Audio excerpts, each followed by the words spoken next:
Hello and welcome to Enchantment of Eternity's live discussion on Star Trek Starfleet Academy Season 1. I am joined here by, of course, the usual but always special guest.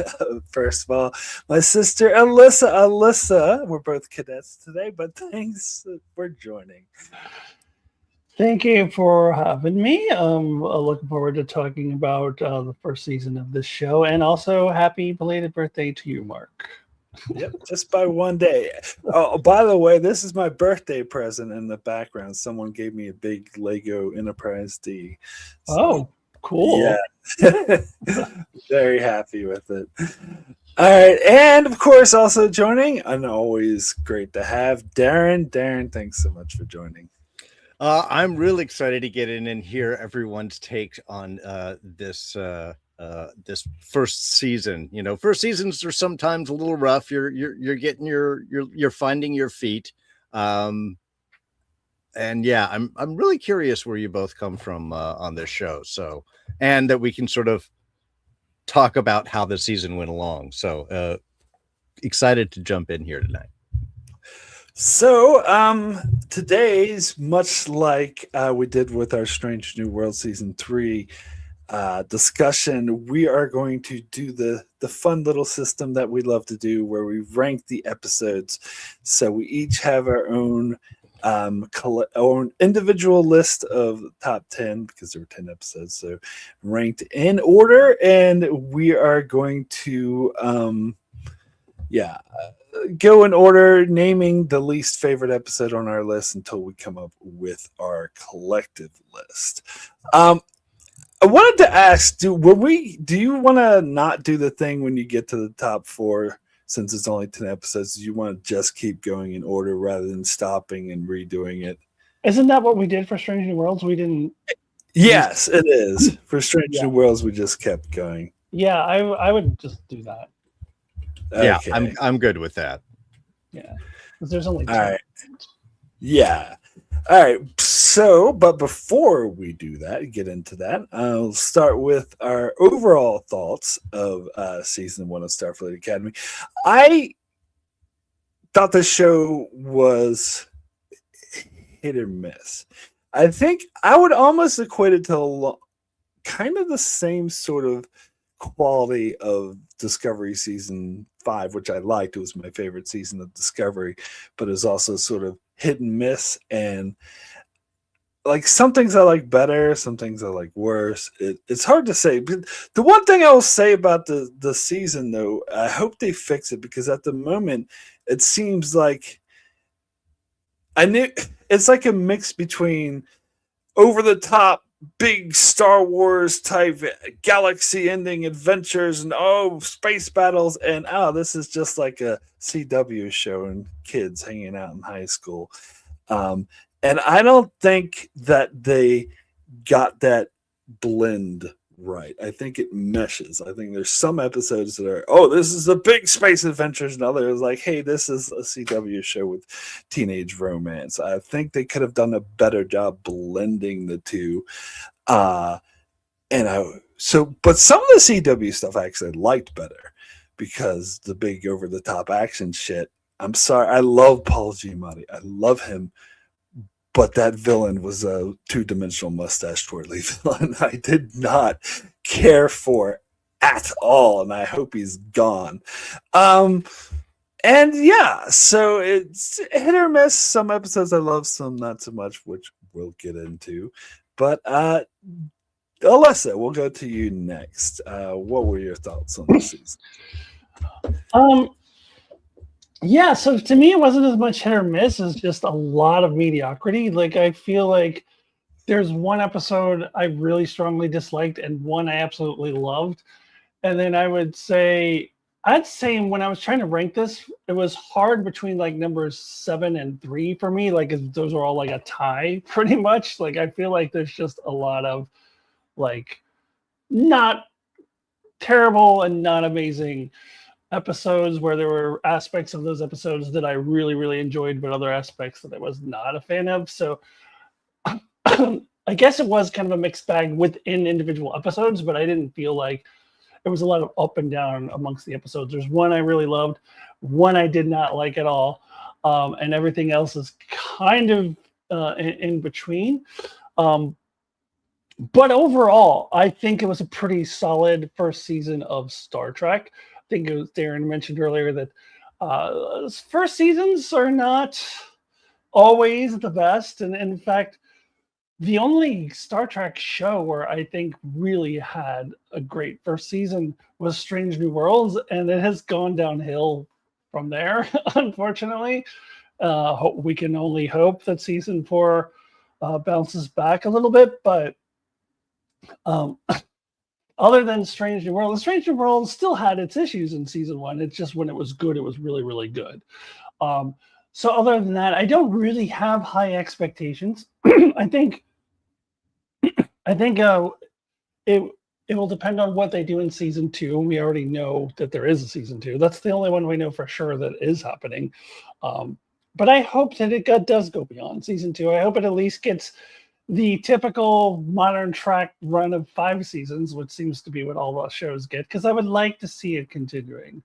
To kind of over to say puppets. I mean, outside of the puppets episode, we can hope that season 4 of Strange New Worlds is decent. But anyways, yeah, I just I think that what I like about this show is that it has a good, solid foundation from which to build. That even though I thought a lot of season 1 was kind of mediocre, I think that there's a lot of room for it to grow.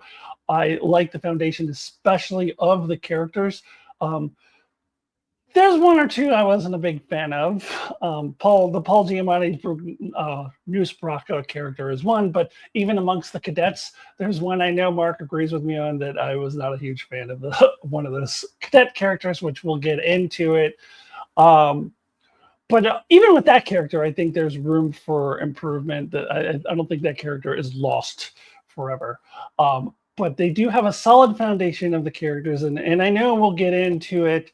I actually love Captain / Chancellor Ate. Is it Ate? I always get her name wrong. Ake, yeah. Ake, Holly Hunter's character. We'll get into it more. I know, Mark, you were kind of mixed on her to be. I've loved her from minute one. I think she's a fantastic character, and I think Holly Hunter is fantastic. I'm one of the few people who loves how she like sits in the chair and all that stuff. I know that bothered a lot of people, but I freaking loved it because for reasons I'll get into. I don't want to spend too much time on that right now, but I think that she's the heart of the show, and because of that, I think that this show has a lot of potential to be a really good one. If it does get a season 3, I think if it continues to get better by the time we get to season 3, I think we could see an opposite effect of Strange New Worlds, where we actually do start and seeing more like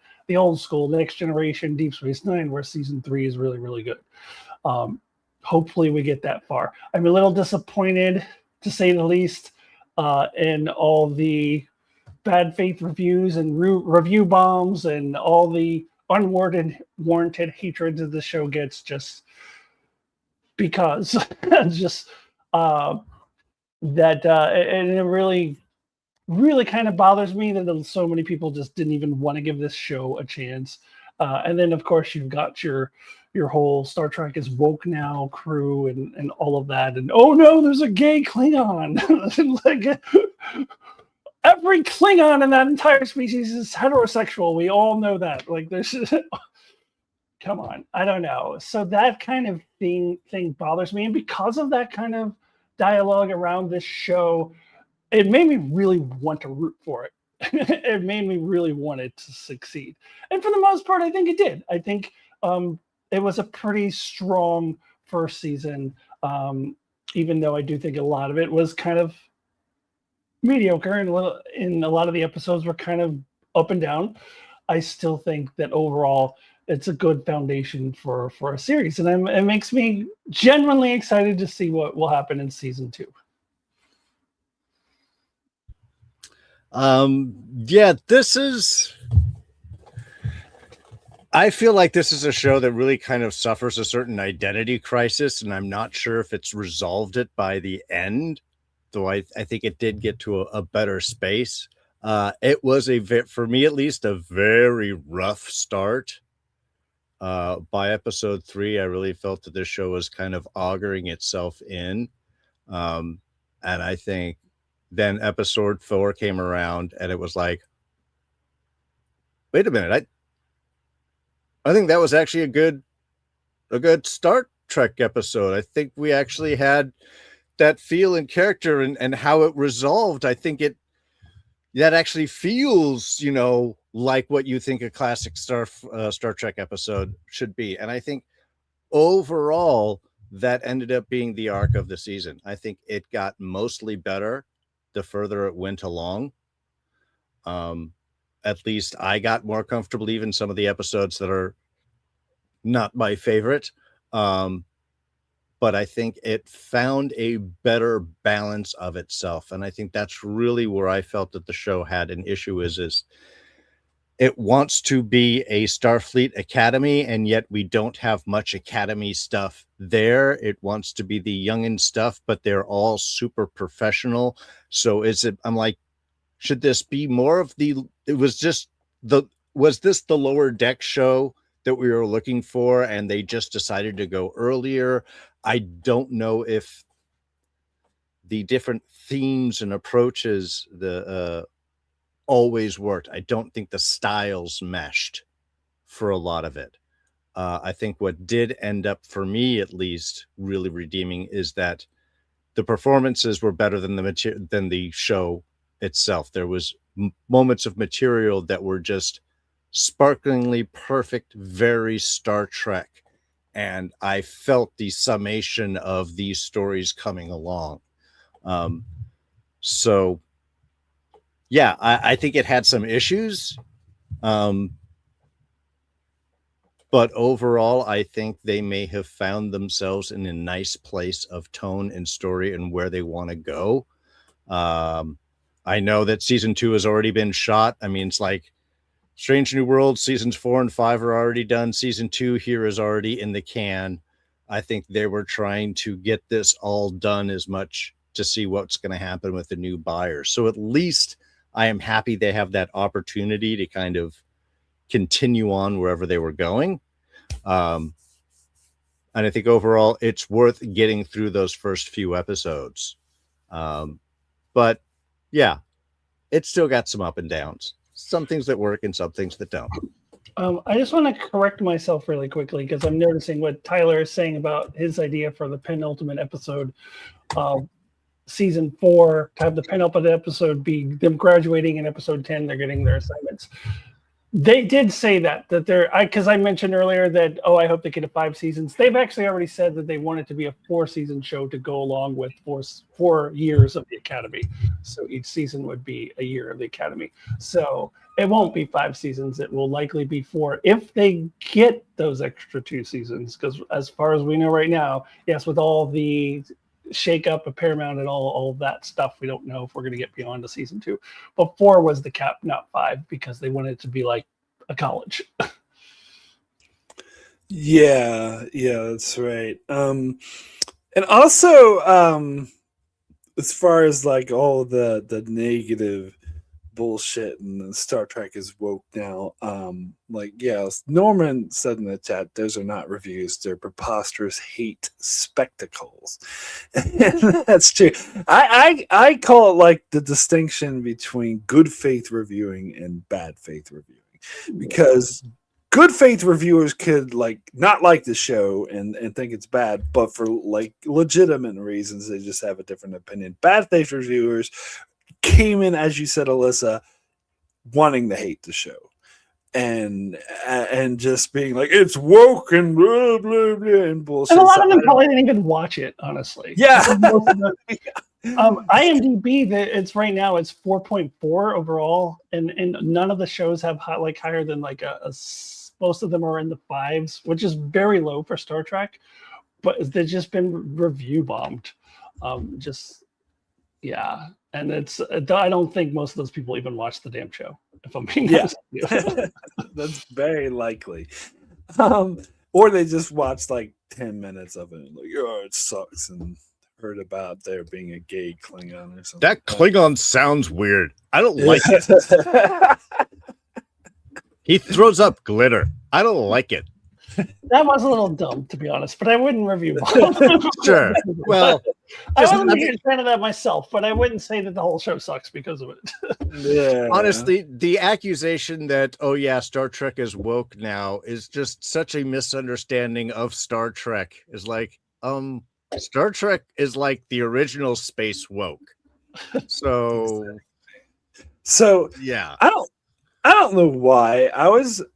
They used to just, their stuff would pop up in my Facebook feed all the time. So there's this like Facebook group called D Space Nine Lovers. And I was like, okay, D Space Nine Lovers. And then as soon as like this show started, it was going in between like these hates Starfleet Academy is bullshit, it sucks, it's woke, to all of these posts correctly pointing out, idiots, Star Trek has always been woke. And you go into comments and there's just people like a concerning amount of people arguing that Star Trek was never woke and it's woke now. And so that whole discourse really soured me, and I of course left that group, and I don't know why the fuck I went there in the first place.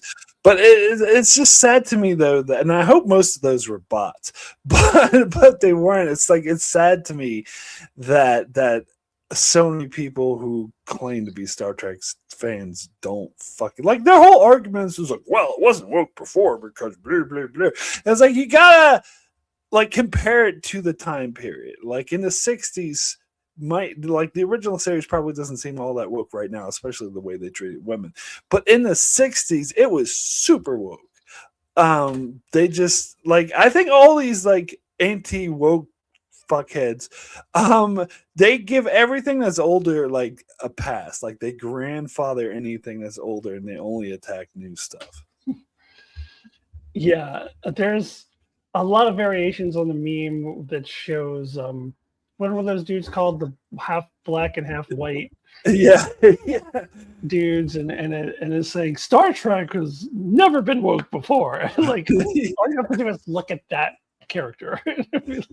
Like that was the most, I mean, I'm actually not a huge fan of that episode, Let That Be Our Last Battlefield, because it was a little too on the nose for my taste. Yeah. But it was so obviously like anti-racist. So how the fuck can you, I mean, it's just ridiculous. It's just so well, that's the thing, is that when people who are arguing that it's woke now, and they'll show things from previous Star Treks, and then they'll be like, well, at least back then it was subtle.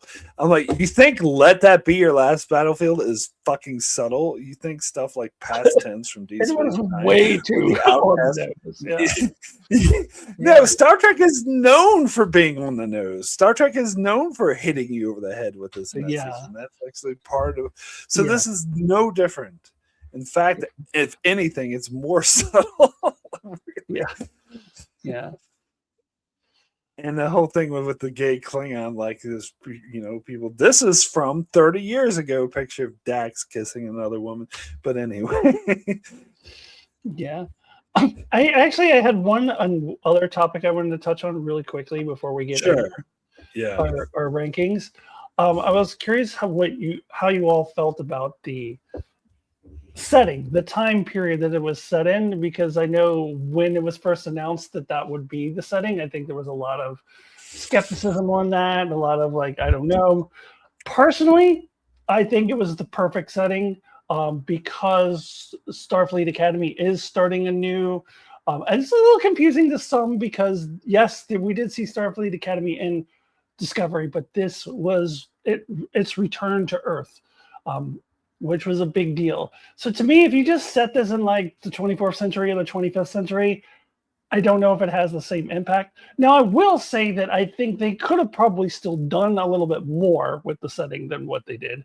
I think they did some good stuff with that time period. It also created this issue they talk about in Trek culture all the time, like the Avengers problem, because you have this magical ship floating around that can go anywhere in a millisecond. So you have to always be like, well, Discovery can't come today because they have to keep coming up with excuses. I'm surprised they didn't use Ion Storm. I think eventually they'll use Ion Storm. Ion Storm is the default excuse for everything in Star Trek. But I don't mind that. I don't care about that. On Trek culture, they get really bothered by that. I don't really care about that. I personally like that it's set in a time period where it's a new beginning for Starfleet Academy. So it's like not just new to the cadets, but it's like new to everybody, and they're trying to figure out what Starfleet Academy is. I think they could still do a little bit more with that setting in the second season, but I like that it's there. I would prefer this over like the 25th century or something like that. So I'm just curious what you all thought about the setting.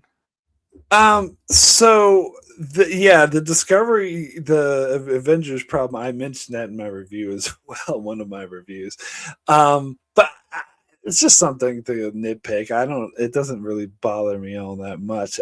As for the setting, I'm okay with the setting. I think it's interesting. My only issue with the setting is that I think that I'm still iffy on their decision to introduce it in Discovery. I think that they should have just made a whole new show to introduce this setting, because I'm just unclear on the universe and what it's like, and there's what all the aliens are up to. If it was set in the 25th century, I would know. Like, I'd be clear, oh, this is where we stand, this is the everything. But I'm okay as long as they develop it more, make things more clear. And they did take steps, like with the shit with Beta Z and the stuff with the Klingons. They did take steps this season to develop the universe of this time period more. So I just think that they need to do that more and more, so I get a grasp on what this time period is like. Because there's some things I don't even remember. I have to go back and rewatch Discoveries 3, 4, and 5. Yeah, Discovery really got into Earth and Navarre, formerly known as Vulcan, and the Vulcans and Romulans, but not much else. So I agree. This show needs to get more into. I like that they did the Klingons, they did the Betazoids, so hopefully they'll continue to do that. I don't know. I've never been a super big fan of the far future there, just because it does separate itself so much. But from previous incarnations. But on the other hand, for this modern Trek, I think it is the best place to do it, because it is the unknown. I think, to me, the unknownness is where it gets to do its exploration. That's always been Star Trek's biggest thing, is the exploration idea, going out, finding strange new worlds, new civilizations. Oh, there's a wormhole, new places we can check, and new enemies and new creatures and all of that. I think if we were in a pre-established time,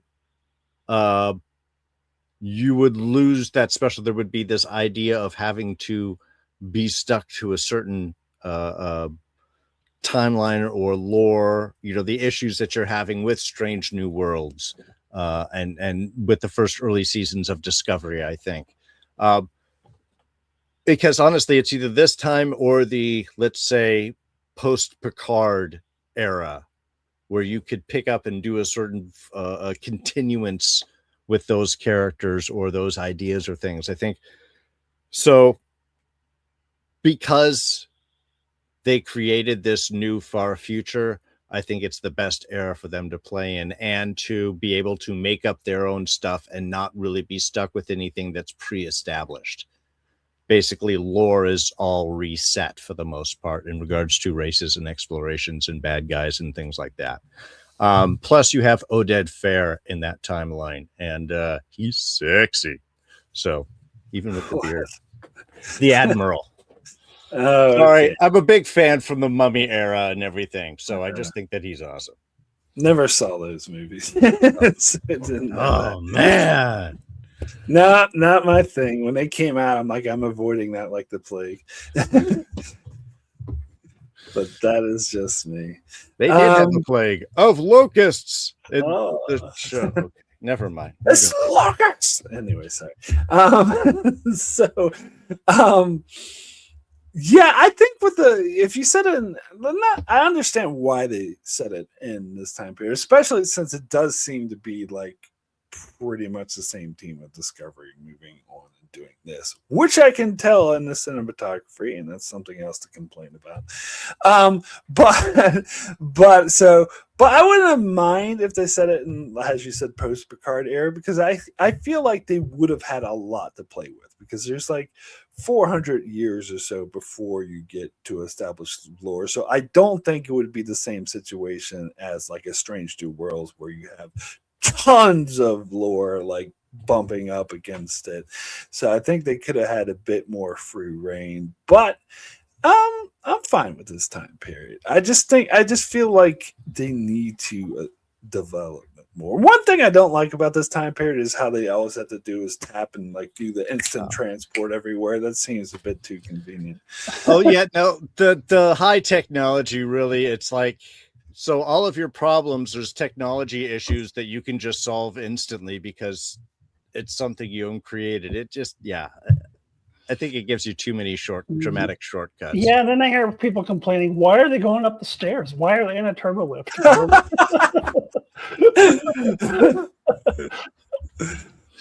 You only have so many transporter credits per day, folks. You don't want to use them up before breakfast. Shower. You're still going to get exercise. You're still going to walk around. Yeah, for me, it's just the fact that they're restarting Starfleet Academy. I think that for bringing it back to Earth for the first time, I think there's just so much potential for interesting story that you wouldn't even get in the 25th century, where Starfleet Academy has just been going as it's been going for hundreds of years. So did they necessarily live up to that full potential of storytelling in season 1? No, but I think it's there. So I like that the choice of the time period. Fair.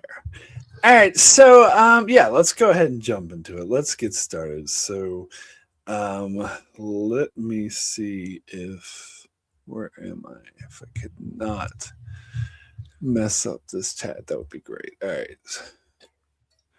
Screen share. Here we go.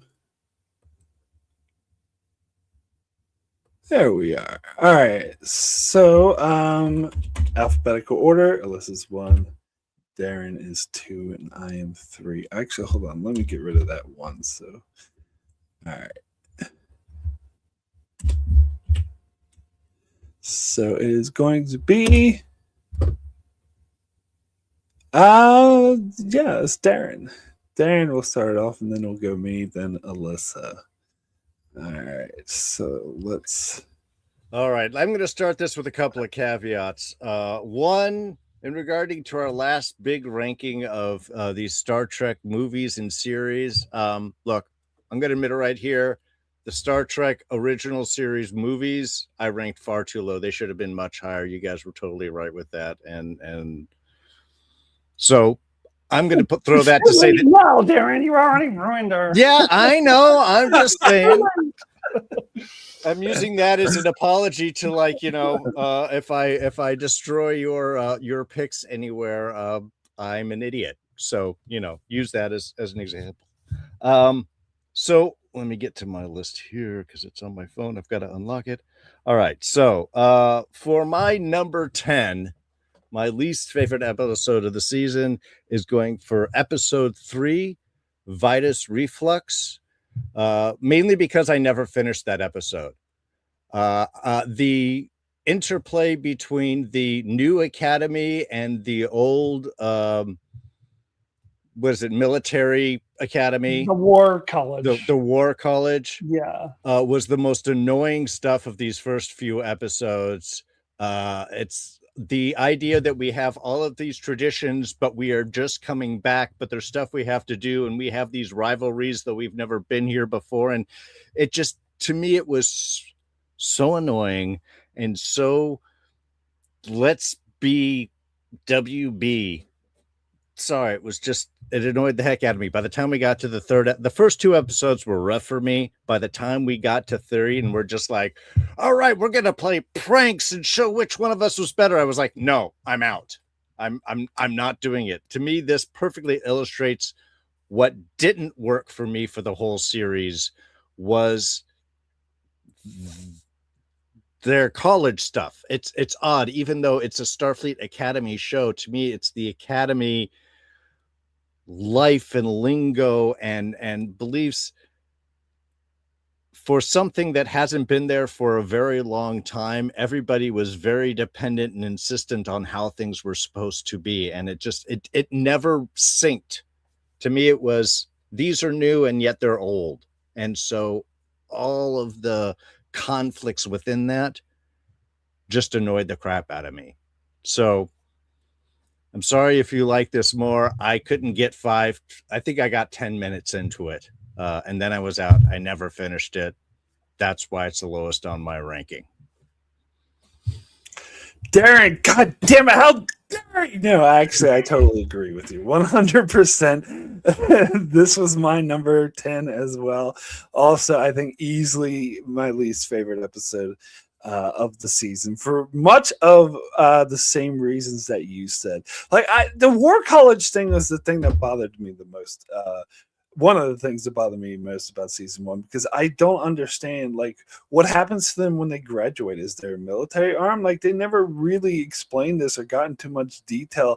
And why are they, like, working in concert with each other? Like, what's the relationship like? I don't think they explained that very well. But the whole rivalry between the Starfleet cadets and the War College cadets was so stupid. Like, that was a bit too WB for me to, like, oh, there's a right in. By the end of the season, thankfully, they kind of like got over that, which I'm hopeful, like, glad, and I hope they don't bring this back in season 2. But yeah, this episode was the whole prank war. I'm not a Roddenberry purist. I'm okay with, Star Trek doing its thing, but sometimes when you go too far off the vision, that bothers me. To me, there shouldn't be pranks in the Federation period. Now, if you say, oh, it's because it's post-burn, well, Ake was saying she was doing pranks when she was in Starfleet Academy. That was pre-burn. So they're all saying that, oh, let's prank each other. To me, that's very Federation on Starfleet is something that it's something we frankly should be over right now, let alone over 1,000 years in the future. And so that really bothered me. And then plus it turned into a whole sports thing where they're like playing this. You didn't see this, Darrin, because you exited out, but it turned into a big sports competition where they're playing the game and what's her face, Genesis and Darrin were fighting over who gets to be the team captain. And I was like, God, this is so dumb. I was like, this is the point. I think when I reviewed this episode, I said, I'm not sure I'm going to like this show. If we get more of this, then I am not going to like this show. But anyway, that's me. So, Alyssa. So I like this episode better than both of you. I will say, though, it was my number 9, so it's not like I liked it way better. But it was close between my number 9 and my number 8. I decided to put this down a little bit lower than what will ultimately be my number 8, which I'm feeling might be Mark's number 9. My number 10 will end up being number 8 on ours because I know Mark won't pick it because he likes it way better than me. But anyways, I did like this episode. I don't care about the pranks. Like, I think if it's all in good fun, I pranks can happen 1,000 years from now. That doesn't bother me at all. However, I do agree with the whole War College and Starfleet Academy rivalry was a little cheesy. The positive part of that for me is that at least they got rid of Darrin acting like it was almost kind of weird that Darrin was it was Darrin and his little entourage versus Caleb. And I noticed you mentioning, Mark, that Darrin's entourage just disappears at a certain point. So that was a little clunky. Like they said it. We'll talk about Darrin a little bit more as we get into it. But it was a little clunky how they set him up to be the big rivalry, and then all of a sudden he's on the side of Caleb against the War College. That was a little clunky to me. And do we need to have this stupid rivalry at all with anyone? Like, I would say no. So that part definitely did bother me.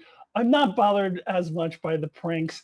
And the thing that I liked about this episode, this to me was a good Captain Ake episode because it showed what a great teacher she is. She is a like she reminds me of a Mr. Miyagi or a Yoda archetype, like this mischievous, wise person. And I know, Mark, you complained about her participating in the pranks, but she did it for a reason, to teach a lesson. And I liked how she made everybody figure out what was going on their own without saying it. That's what a really good teacher is. And so I found her as like it made me think of, like Yoda in The Empire Strikes Back, like just kind of this mischievous yet very wise teacher. So I liked that aspect of this episode. So it was not my absolute least favorite, but yes, the rivalry with the War College. And I also agree, like, what is the deal with the War College? It seems like that, from what I understand, that before Starfleet Academy came back, everyone in Starfleet went to the War College, and then just they were like these soldiers or whatever. It's very unclear. They haven't explained that very well. So I do agree with that. I do agree with the fact that I'm glad they kind of simmered down a little bit with that whole War College thing later on in the season. So it's not my absolute. It's not. I don't like it that much better than you. It's still my number 9, but I'm not quite as bothered by it.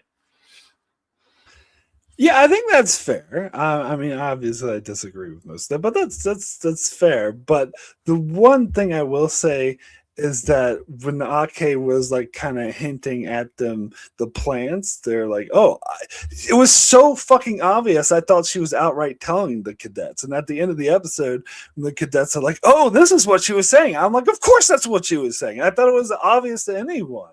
I didn't think it was that obvious, personally. I did. I picked up on it like immediately. Like she was saying, use the plants to prank them with. Yeah. But in fact, so much so, I thought she was like outright saying it. But I don't know. That was just me. All right. So let's move over. I'm next, I guess, to pick the next one. Y'all might be actually surprised by this pick. This might be controversial. But my pick for number 9 is the series premiere, Kids These Days. I don't know if I'd say I totally hated this episode, but it was not a good first impression.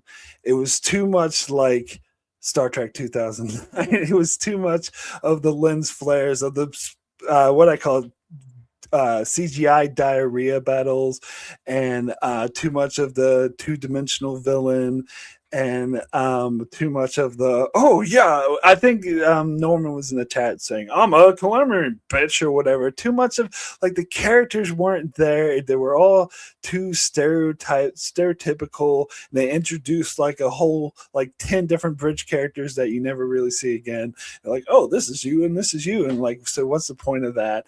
And and it was all just a giant like space battle thing that I wasn't really interested in. And I did like kind of the setup with Caleb and his mother, which will pay off at the end of the season. So that part of it was okay.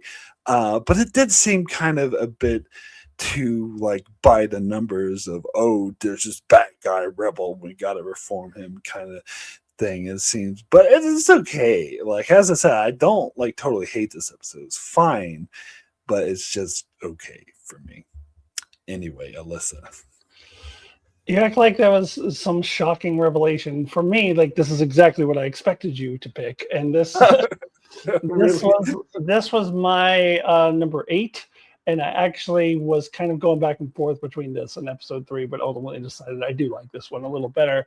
I actually think it was a pretty solid premiere. I think most premieres are not very good for all Star Trek.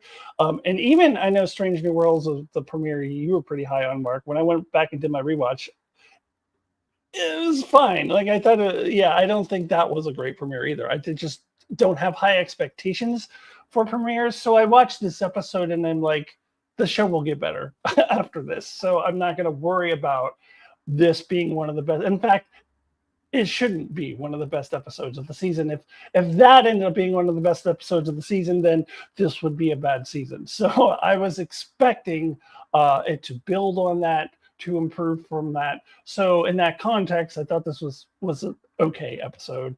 It did its job. I thought it introduced the characters well. A good introduction to Caleb and what he's about and Captain Octay. We don't get too much into some of the other characters, but I knew that would come later, so I'm not super worried about that. I am a little bit bothered by, I think you mentioned it, Mark, the introduction of the Athena crew, and they acted like these were going to be important people, and then to just, anytime they go into the Athena, like they're not even there.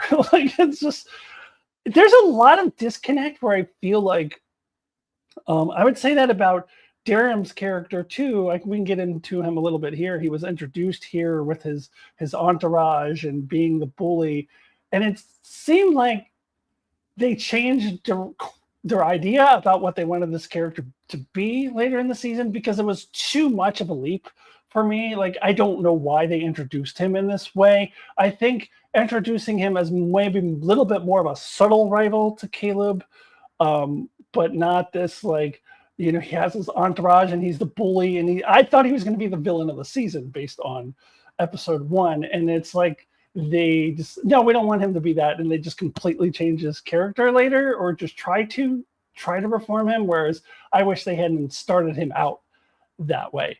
And the same thing with the Athena crew. It's like initially they wanted that to be a big deal, and then as they were going, they were like, no, actually, we don't need this crew. So there's a lot of disconnected things like that. But I feel that way about a lot of season premieres, not just of Star Trek, but just in general, or series premieres rather. So it's fine. But it's pretty low on my list too. I had it at my number 8.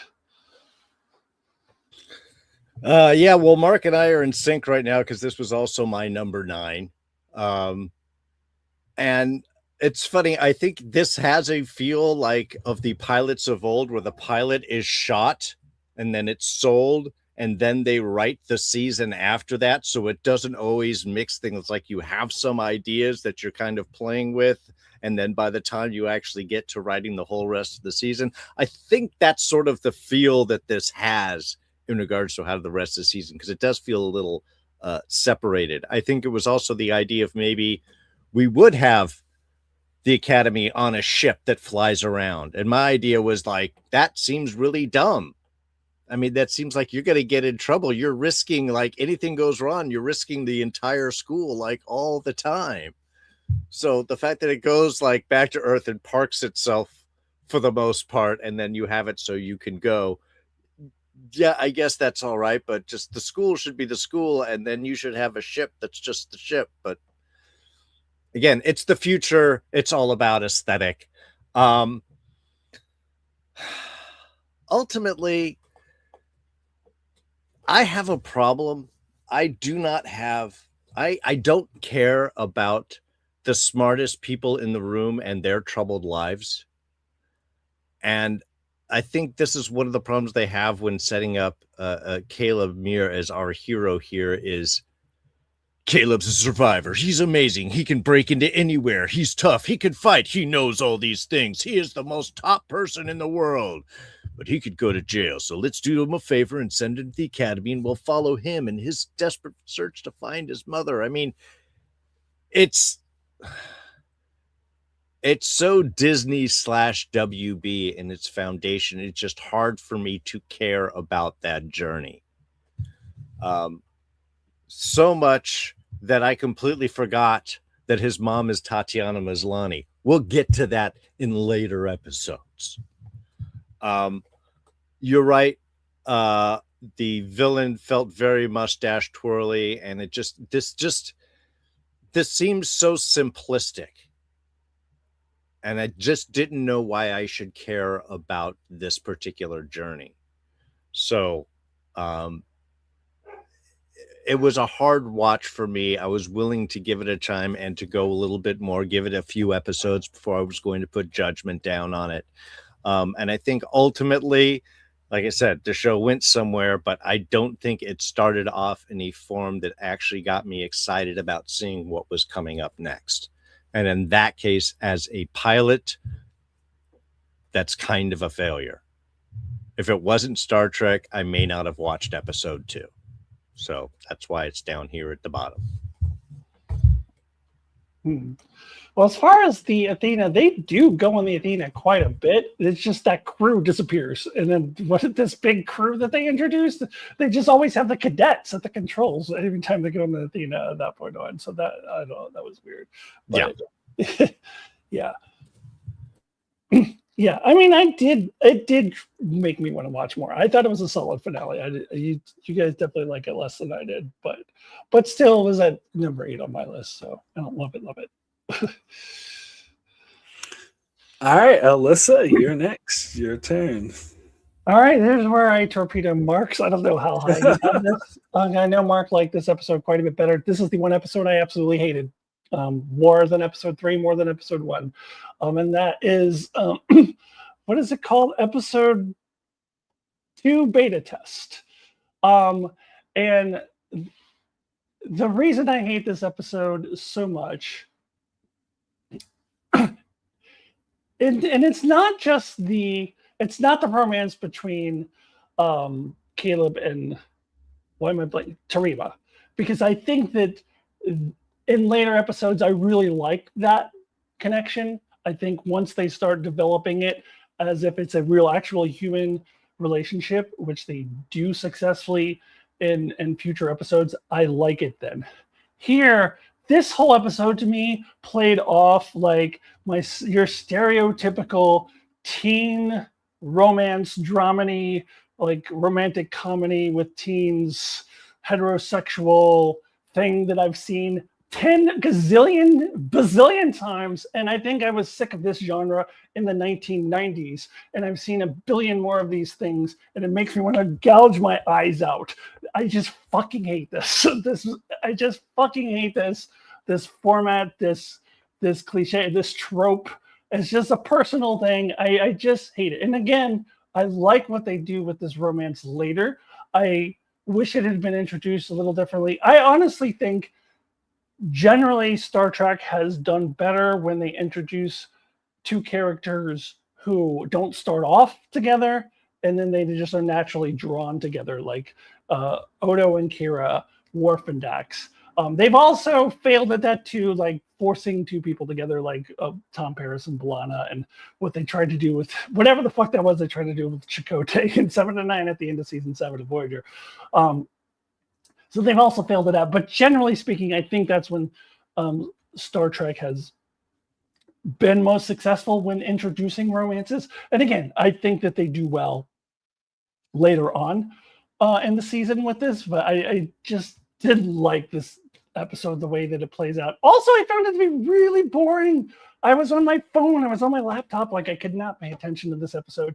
And perhaps it's my own fault for not paying attention, but I was really confused why this Betazoid guy was deaf, why he was signing. Like I for the whole episode, I thought that that's what all Betazoid adults did now, is that they signed.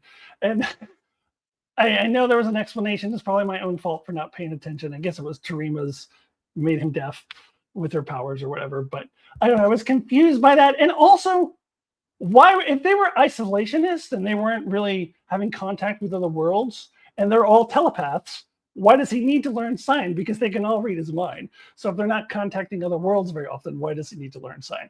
So that confused me. It threw me off. I just didn't like this episode. I will give it one brownie point for exploring what the Beta Z, what's happened to Beta Z in the burn period. I'm always interested in seeing what they've done with different planets in this time period. So I did appreciate that aspect of the episode, but it's really the only good thing that I can say about this episode. So easily my least favorite of the season by far. I'm feeling like really online here because this is also my number 8 for many of the same reasons. Like I said, first episode, it's like, oh, it's a pilot, but we're setting things up. Next episode, bad teen romance and manufactured drama of misunderstanding or communications.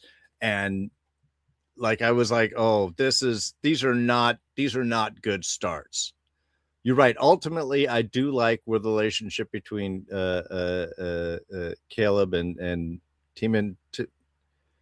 Anyway, I do like where that goes. I think ultimately, well, I think with all the characters, they find better places towards the end of the series. But this, and I got to agree with you, Alyssa, I do like the idea of Beta Z being isolationist post-burn and it doing its own thing, and now you have these little groups that the Federation is trying to pull in. I was just like, why is this happening around the school? You know, this seems like a bigger diplomatic stuff, and yet these are the people that are dealing with we have to do it because we have to have the teen drama, and then we have to have a misunderstanding in the midst of this. It was just so formulaic. So yeah, look, honestly, the first 3 episodes could have been in any order on my list. This just happened to end up being at number 8. I think just because there was a little bit of kind of school stuff and structure that I thought was starting to find its way a little bit more, but most of the episode just annoyed the heck out of me, which is again why I didn't even get through episode 3. But we already talked about that. Yeah, so as Alicia already mentioned, I am much more positive on this episode. This, in fact, was my number 4 on my top 10, and this is the reason why I kept watching this show. Is it a bit like 80s romantic comedy-ish? Yeah, sure. The ending where like they were all cheering and Beta was like, you know what, we should join the Federation, and everyone was cheering. That felt like the ending of like an Adam Sandler movie or something where it was cheesy. So there was that aspect of it. But for me, this is the first good character story. I thought they developed the characters where I actually really liked the relationship between Caleb and Trima from the start. I thought it was good in this episode because it felt like interesting characters. And I also loved how they developed Beta Z. Like for me, that was a big plus. And what they did with it and how they explained that, because it just goes to show, because Discovery showed the 32nd century is different by having, Vulcan and Romulans living on the same planet, and they call it Navarre, and they're not part of the Federation anymore. But here we get to see a similar thing happen with the Beta Z, who were known for being part of the Federation, but during the burn became sort of isolationist. It was my understanding that there are groups of planets that Beta Z traded with. Just Earth, and the Federation was not one of them, and they were locked in the bubble with them, if I remember correctly. And I actually don't think they explained why the guy was doing sign language until a later episode. So if they did, I missed it as well, but I'm pretty sure they actually didn't explain that yet. But yeah, no, I just thought this was a good character piece. It's episode 2, so I don't remember it that well. But to me, this was an improvement on episode 1, and then episode 3 was much worse. But that's just me.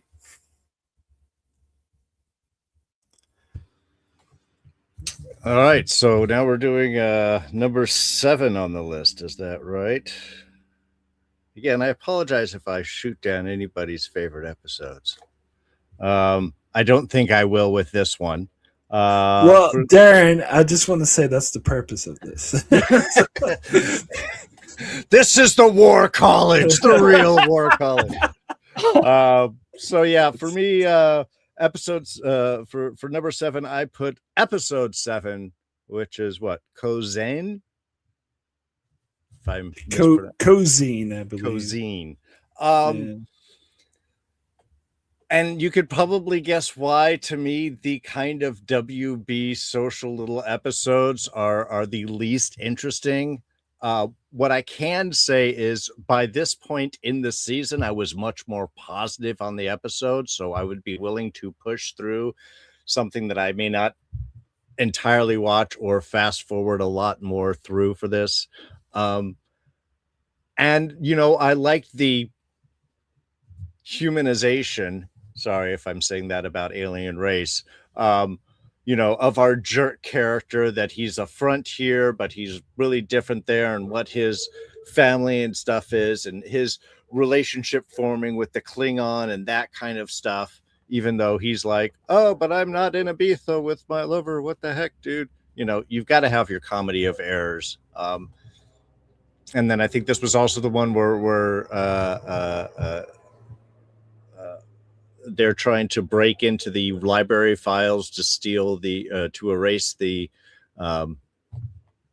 whatever the reference stuff, because that's been faked and everything. I think ultimately, again, this feels good. I like the character stuff. I like even how it kind of ended, you know, especially with Ake's, you know, throughout of like, look, I don't care about your references. Yeah, you're in trouble and you're not going to be on this because you did something that you shouldn't have, but you were too worried about something that you shouldn't have also. And so there were a lot of this. Also, ultimately, I really did appreciate them bringing Tig Notaro in to be part of the school. Reno's character, I like her as she goes on. I think she plays out very well. I think the dryness that they keep her at is perfect compared to the, you know, love and sunshine that Ake brings in with this. So I definitely appreciated her being in this. So I like the episode fine. Not some of my favorite character stuff, not some of my favorite storyline stuff, but I think well done. And I do like how they were playing with the characters, you know, giving them their personal stories, doing a little a backstory on all of them, which I think was important to really flesh out who everybody was. And at least this point, they had actually earned my attention to dive more into these episodes. So this is also down there for me. This was my number 8. So this is what I would have said next. For me, this is a split thing where I hated the A plot. But I liked the B plot. I thought the B plot was good. For some reason, I find Genesis to be one of the more interesting characters, and I think she is frustratingly underdeveloped, and I think that they should have developed her more. In fact, she doesn't really get her own episode. This is the closest we get to it with the B plot, and I like her interaction with Caleb. I'm still a little bit worried that they're gonna do a love triangle thing. I hope they stay the fuck away from that. But they were giving each other kind of googly eyes at one stage. But I like their chemistry, the relationship they had, and the diving deep into her character and how she has this is kind of storyline we've seen before in Star Trek with like Tom Paris and stuff. But the whole having a father who's an admiral in Starfleet and having to live up to them or whatever. I think they did interesting things with it, and I like how she tried to like steal the Athena. It made me think of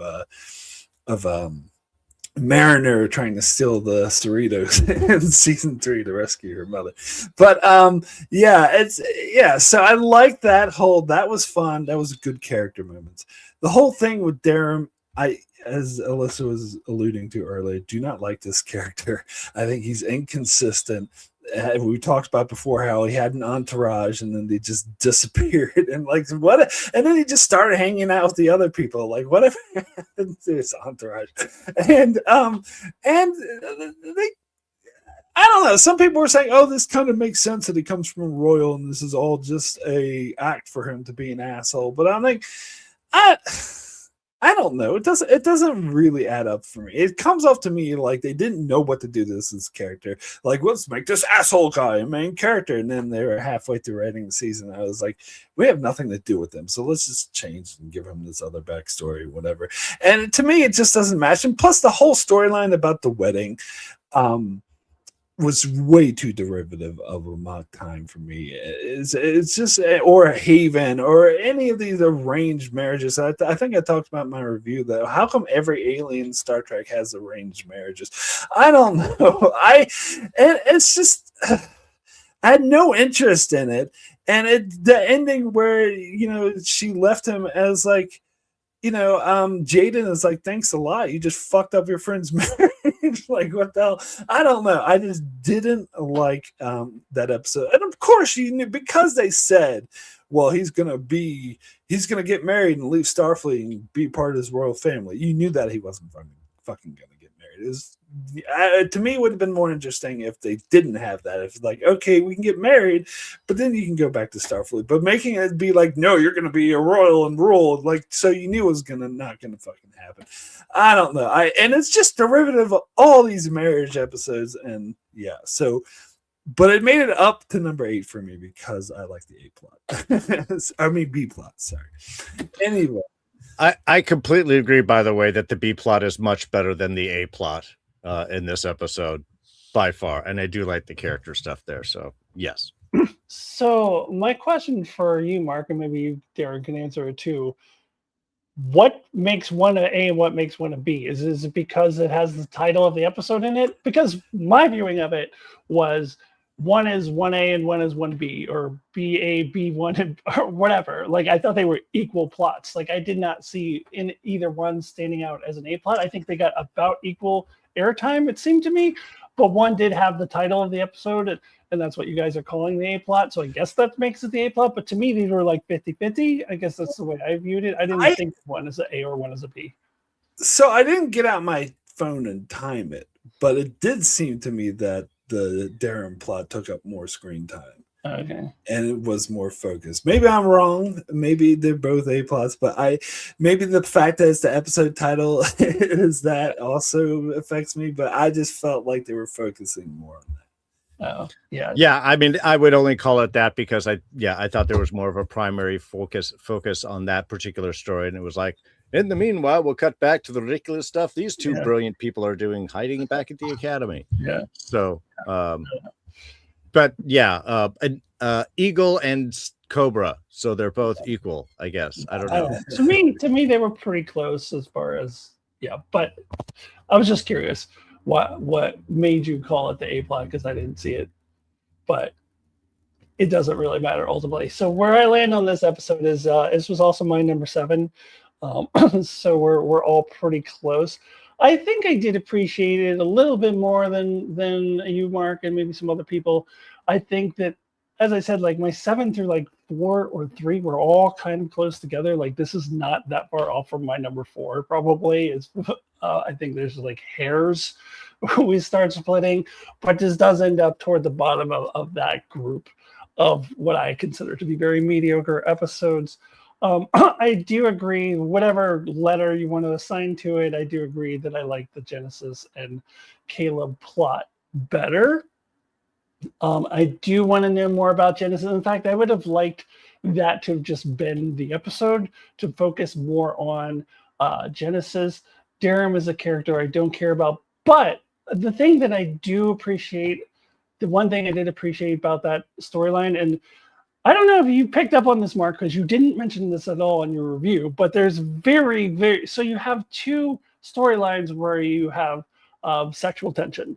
One with Caleb and Genesis, and I agree, like, I hope they don't go in that direction. I would rather them just be friends, and because you can have male and female friendships, people.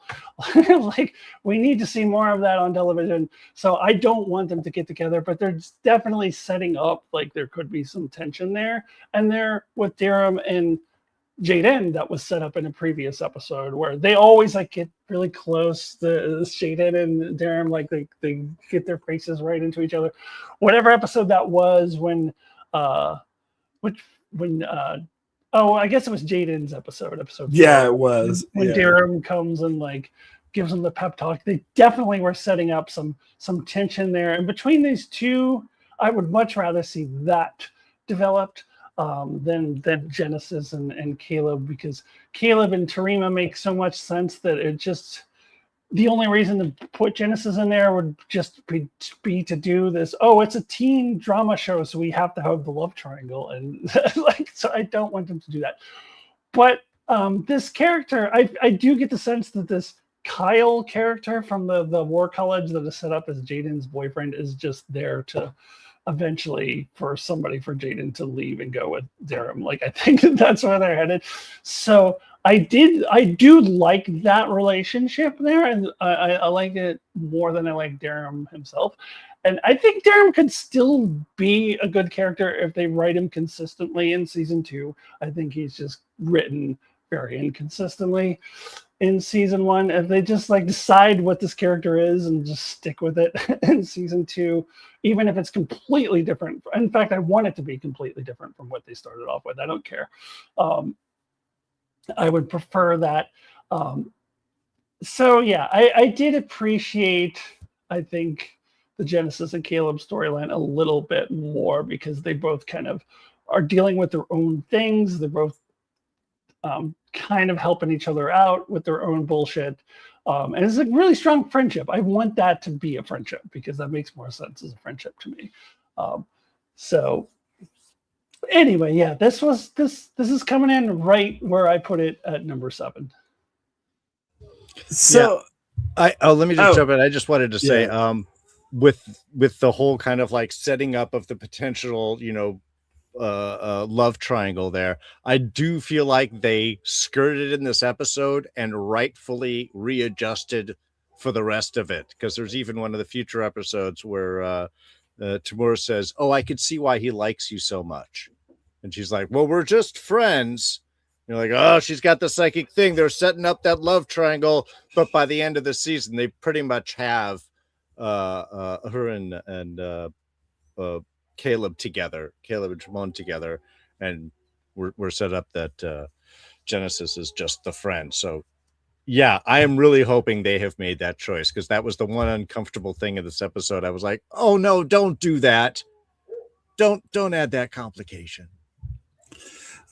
Yeah, so to answer Alyssa's why I didn't mention in my review, no, I didn't actually notice that. Not really. I guess I'm in denial, because I kind of thought that both of them were more plutonic than, and maybe I just didn't pick up on the sexual tension. But I mean, when you pointed it out, like, I think like Darrin like getting up in his face like that, there's like those bro-y men who do shit like that all the time. So it could be that, or it could be, you're right, it could be they're setting them up for being together. And I agree that would probably be better than Kyle. Someone in the chat mentioning, oh yeah, Tig was saying Kyle's there to have his heart broken 100%. So that you could be right about it. I just didn't pick up on that. I didn't really pick up on the Genesis thing. I kind of picked up on, but I was in denial, because I was like, no, I wanted to will it not to be the case. So that's why I didn't mention it. You just don't have very strong gaydar, Mark. I don't think. No, I will say that was not just bros like doing the bro. It was very clearly. Oh no! I've seen the broy thing. They might be closeted gay, but I definitely see those Marines and do shit like that and stuff. But yeah, but this definitely was not what that was. It was definitely. But the show was definitely telling you that this is. I will say you are right. My gaydar does totally suck. You are correct. So no, I think you absolutely could be right. But I still think it's a possibility. It's just being a frat boy broy guy. 0%. We'll agree to that. And the other LGBTQ YouTubers that I've said talked about it, or just like talk about it as if it's a fact, because we know what's happening. Okay. All right. So I'm next. We're out to our collective number 6, which is number 7 on my list, which is The Life of the Stars. This is an episode I did not know how to feel about, because I wanted to like it because I like what they're doing. Like, the ending was like touching and I was like tearing up. But they this is an episode I would say there's no ABI. To me, this came off as both two A's, but I don't know. That's just me, maybe misinterpreted differently. But I felt like the plot with the Doctor and Sam should have been an entire episode. It shouldn't have been half an episode. It needed to be developed more. And I was complaining about the Doctor, how he was like, oh, yeah, at the start of the show, he's like, oh, when Sam tried to be, oh, you're my mentor. He's like, oh, and getting away. And I thought that was totally out of character for him. But I was like, look, it's been 900 years. Maybe there's a reason why he's acting like this, and maybe they'll explain it. And they explained it, and it had to do with a holographic fake family. I'm sorry, I just did a review of this episode too, not that long ago, where he had the fake holographic family for one episode that weren't like sentient, and the daughter died, which he could have easily just brought her back as a hologram if it was important. It was not really his daughter, and so they said, "Oh, that scarred me." I'm like, bullshit. Like, that's the reason you're given. And they like, I think they kind of hinted at, oh, all my friends I've watched all these people live and die. I'm like, yes, that. Focus on that. Don't even bring up the fake holographic daughter. Like, that's fucking stupid. And so, but it was halfway there. Like, there was like good elements to it, and I really wanted to like that storyline, and I did to some degree, but it was flawed. The other storyline with Tilly, like, I'm happy to see Tilly. She's fine. I was expecting to see her more, but they were like, oh, she's off with the third years, but whatever. Like, that's fine, but I didn't think, like, since when is she like Guinan? Since when is she like the master psychiatrist and psychology that can get people to come out of their shells? Like, she came on board and like, oh, we're bringing someone special who can really raise the, morale and get people to deal with their feelings. I'm like, Tilly? Like, what did I miss? Like, when did this become this character? And then the whole thing with the acting class trying to do like a Dead Poet Society or some bullshit, like, that fell flat. But they were that felt like a stereotypical 80s movie or whatever. But I mean, and plus, I don't think it was like, I didn't understand the play they're like trying to talk about. And this is what I'm saying, another element that was done bad to it, because I like the idea of them having to face their trauma. Like, and that was the theme of this episode, definitely dealing with trauma. And I liked that theme, and I liked how the students were having to deal with the trauma. But they were doing it through the play, and I have no idea what this play is about, and I don't think the episode explained it enough. Did not explain why it was relevant and what the parallels were to what they were going on. So I think this was really a well-intentioned episode that was not written well. But anyway, Alyssa.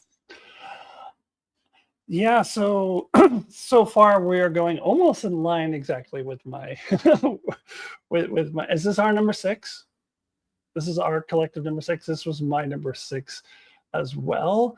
And yeah, I agree with a lot of what you said in regards to the Doctor storyline. I didn't even I vaguely remember that holographic family episode, and I do remember that I didn't particularly like it that much. And I've heard it pointed out on other channels that the Doctor has had plenty of relationships since the fake. I thought that was a really poor excuse for it, and I thought all along that they were setting up for, as you said, that the Doctor just has, it's been 900 years and he's seen so many people die that all of his best friends, all of his close friends, anyone he has loved has died. So, and that 900 years of that, I did like the little speech that he gives at the beginning about the sunset or the sunrise, and how this is a new beginning for everyone else, and for him it's just like, because he doesn't sleep. I did like that perspective. I thought that they should have dug a little bit more into that, rather than this stupid thing about the holographic daughter. I agree, that was pretty dumb. And I also I feel like this should have been earlier, maybe almost like just get rid of episode 7 because it kind of feels like they did 2 post episode 6 like we're dealing with our trauma episodes. It was episode 7 and episode 8. I feel like you only needed 1, and I would have wanted this to be a little earlier in the season to give them more time to develop the changes that Sam goes through, because then all of a sudden in episode 10 in the finale she's like, yeah, well, I'm not the same person anymore. I'm like, really? But we haven't seen that at all. Like, they just kind of tell us that there was no time to really develop that change. And almost in a way, we'll get to episode 5. I still have episode 5 ranked pretty highly. We'll get to it. But it undercuts it a little bit because we did all this character development for Sam in that episode. And now I'm not sure if that's the same person anymore. She has the same memories, but it seems like it's the same person. And if they're going to do this, I'm not opposed to them doing it, but I really feel like it needed more time to simmer after this. So I wish this had been episode 6 and they had maybe dove into her changes just a little bit more after this one, instead of just like telling us in episode 10, I'm a different person now. Are you? I don't know.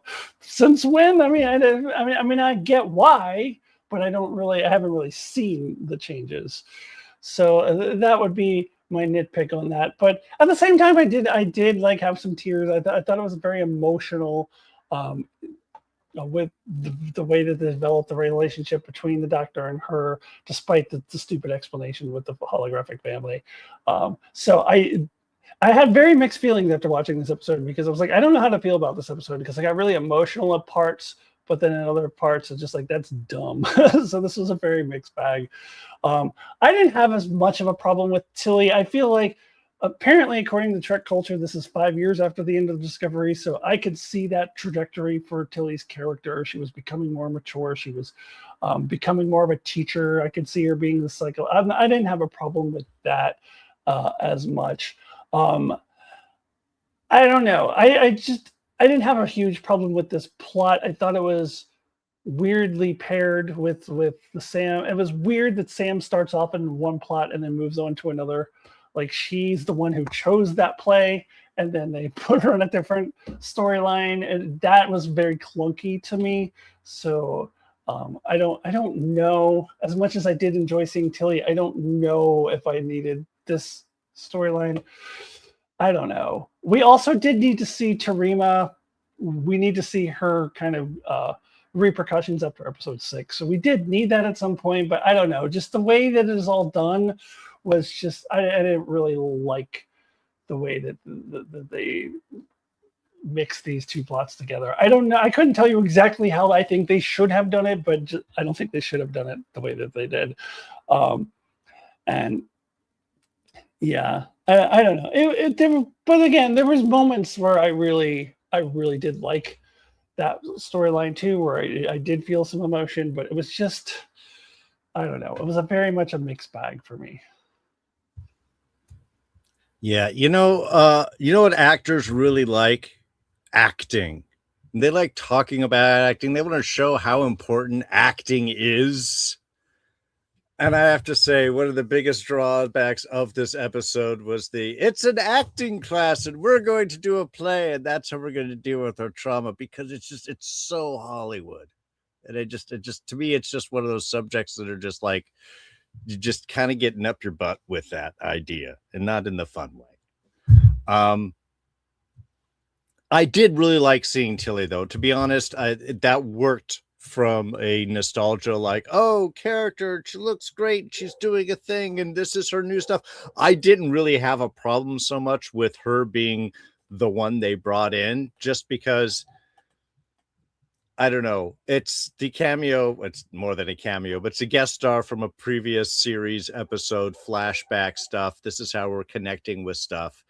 I didn't mind that type of connecting. This is how we're going to deal with the problem. I actually thought, though, how they dealt with the trauma was good. You're right. I believe that we did need to see back and how everybody's reaction was. I think some of the drama between Caleb and Trima was a little manufactured, a little overly done, so we could have additional drama for the storyline, and that kind of drew me back. Though flashbacks that don't, or connections to previous series episodes, not really as good. The doctor stuff, I completely agree. I was like, why is he being such a dick to Sam here all of a sudden? And oh, it's because of this. And I'm like, I think I kind of remember that episode. I didn't remember it being a big trauma thing or anything that was ever really referred to later on. It's been a while. So having this kind of whole idea, like you said, of like, oh, I had this family and it destroyed me, and for 900 years I couldn't connect. And I'm like, but you're a teacher at a school that seems just counter intuitive to the problem that you're having. And it didn't matter, because the minute that they had said, yes, we're in a hypergravity zone and time passes differently here, I'm like, okay, they're just going to have her grow up or do a thing, because who are the two people? A hologram that doesn't die, and Ake, who doesn't age or doesn't die. If 18 years passed and she came back afterwards, you would look exactly the same. I do prefer the fact that it was the doctor and it was their own little journey. I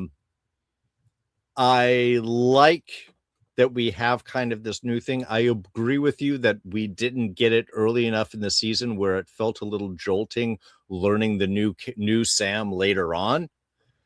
But overall, I mean, I thought they pulled off as well. I think this was also my number 6 of my middle sections. This was like, it was done well. There was some stuff that I felt was a little forced and a little overly manufactured in order to give us the drama that they wanted. But I got teary at the end. It worked emotionally for me. I thought that ultimately it was a good way of people dealing and facing their trauma. And once we got into those moments, this is something that I think is a theme with a lot of my lower ranked or higher ranked. What works, even if the episode doesn't, is they find these moments that actually do. And I think the better episodes have more of those moments. I don't know if the episodes always come together entirely, but sometimes they have enough of those moments where I'm like, wow, these moments are better than the show that it's in. And I'm going to have to rank it high because they managed to pull something off, whether it was dialogue, whether it was character, whether it was just, how that particular scene came together. We start to see, to me, a lot of that in this episode here. And like I said, the better episodes have more of those moments. Yeah, there was a lot that you both said that I really agreed with. I really agree with Alyssa that this should have happened earlier. We should have had more time with Sam. And also, like, that there shouldn't have been episode 7, that they should have jumped straight into this one. This would have been a better follow-up to episode 6. And I like the relationship, what they did with Trima and Kayla, because Trima, yes, we had to deal with her trauma and how the relationship would not be the same. And the ending where the doctor raises Sam, like, that was very, very touching, because the doctor, it showed that he never got to raise a daughter, and now he finally does, thanks to the magical fast-moving time planet. But that was, so that was the aspect where I got really teary-eyed. Yeah, actually, I did think it was a little contrived to have this magical fast-moving time planet. When they first said that, I was like, why? Why are they doing that? And then I'm like, oh, it's a plot contrivance so that they can have the doctor raise Sam. I almost wish that they could have had the doctor and Sam have a connection without doing that, because and ultimately maybe my mind will be changed, but I'm just a little thrown off that they went and changed, and apparently according to episode 10 completely changed Sam's character all of a sudden, and I don't love that. So I wish that they maybe would have found a different way to have those two connect. And yet at the same time, I was a little teary-eyed during those scenes. So it's weird. I have a real weird mixed emotions about this episode. Yeah, me too. All right, so Alyssa, you're up next. Oh, it's my turn? I have lost track. Yeah, I had said that episode, yeah. Yes. Okay. So we're up to we're on number 5, and it is my number 5. So we're still following my list pretty pretty closely. And again, 7 through like 4, maybe even 3 are very all close together for me. But for my number 5, I'm going with the finale, Reuben Con. Um, and yeah, this episode was okay. I noticed you said in your review, Mark, that the part 1 was better than part 2, and I do agree with that. Although I don't think part 1 of this two-parter was significantly better than part 2, but I do think that it was. I do think that the setup was better than the payoff. I'm not a huge fan of Star Trek Trials. As if you've watched my channel, anyone who's watched a lot of my reviews from the past, I've talked about that a lot. And I did really love the episode in Lower Decks season 1 where they were making fun of Star Trek Trials, did a parody of them, because I'm just so sick of these trial episodes. And this one wasn't even a real trial. It was just an excuse for Paul Giamatti to be really hammy and just really be this over-the-top villain, which I'm just not a huge fan of it. And I knew that in the end, Caleb's mom was gonna end up coming around to like being on the side of Starfleet. And I'm glad that I thought that they were gonna have her like find Captain Ate innocent, which would have been really stupid. So I'm glad they didn't do that. They still have her find her guilty. But then she's convinced by Ate's story about like the red fire and like what that really was. And she's like, oh yeah, you're right. He's lying. So now I'm suddenly on your side. Like I kind of didn't buy that per se. So yeah, I think that storyline bugged me a lot more. I did really like seeing, I think Darren mentioned her earlier, but Tig Notaro as Reno. I just love that they gave her a lot to do in the season, way more than they gave her to do in Discovery. And this episode in particular, the way that she gets to be not a captain, don't call her a captain, but she's like the mentor for all of the students. Because as much as I love Captain Ate as a mentor, when she's not available, she's off doing this stupid trial thing. I loved Reno as the mentor in that storyline. I just love Tig Notaro in general. I think Discovery was probably my introduction to her, but since then I've watched her stand up, occasionally listened to her podcast, so I just love her as a human being. So I love that they gave her a lot to do. She had a lot of great lines with that conversation that she had with Caleb, and so yeah, it's another mixed bag episode for me. Like there are things that I did enjoy, and I do like that they put a closure on News Bracca's storyline. Now I read in some article somewhere, it was in a somewhat reputable source that said Alex Kurtzman apparently said that neither Paul Giamatti or She-Hulk, I always have a hard time pronouncing her name, will be in season 2, and to me that's not confirmed because I read it in one article. I would actually like to see Caleb's mom again. Personally, I wouldn't mind that. News Bracca I could do without. So if he actually wasn't in season 2, they've already filmed it, as Darren mentioned, I would be quite happy with that. That's probably my favorite thing about this episode, is that it wraps up that storyline.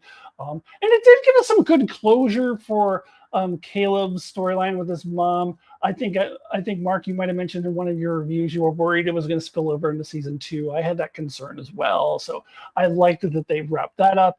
I loved the conclusion of Caleb and Tarima and how they go back to that field with all the flowers or whatever, and where Caleb got really mad at her, and I love that tie together.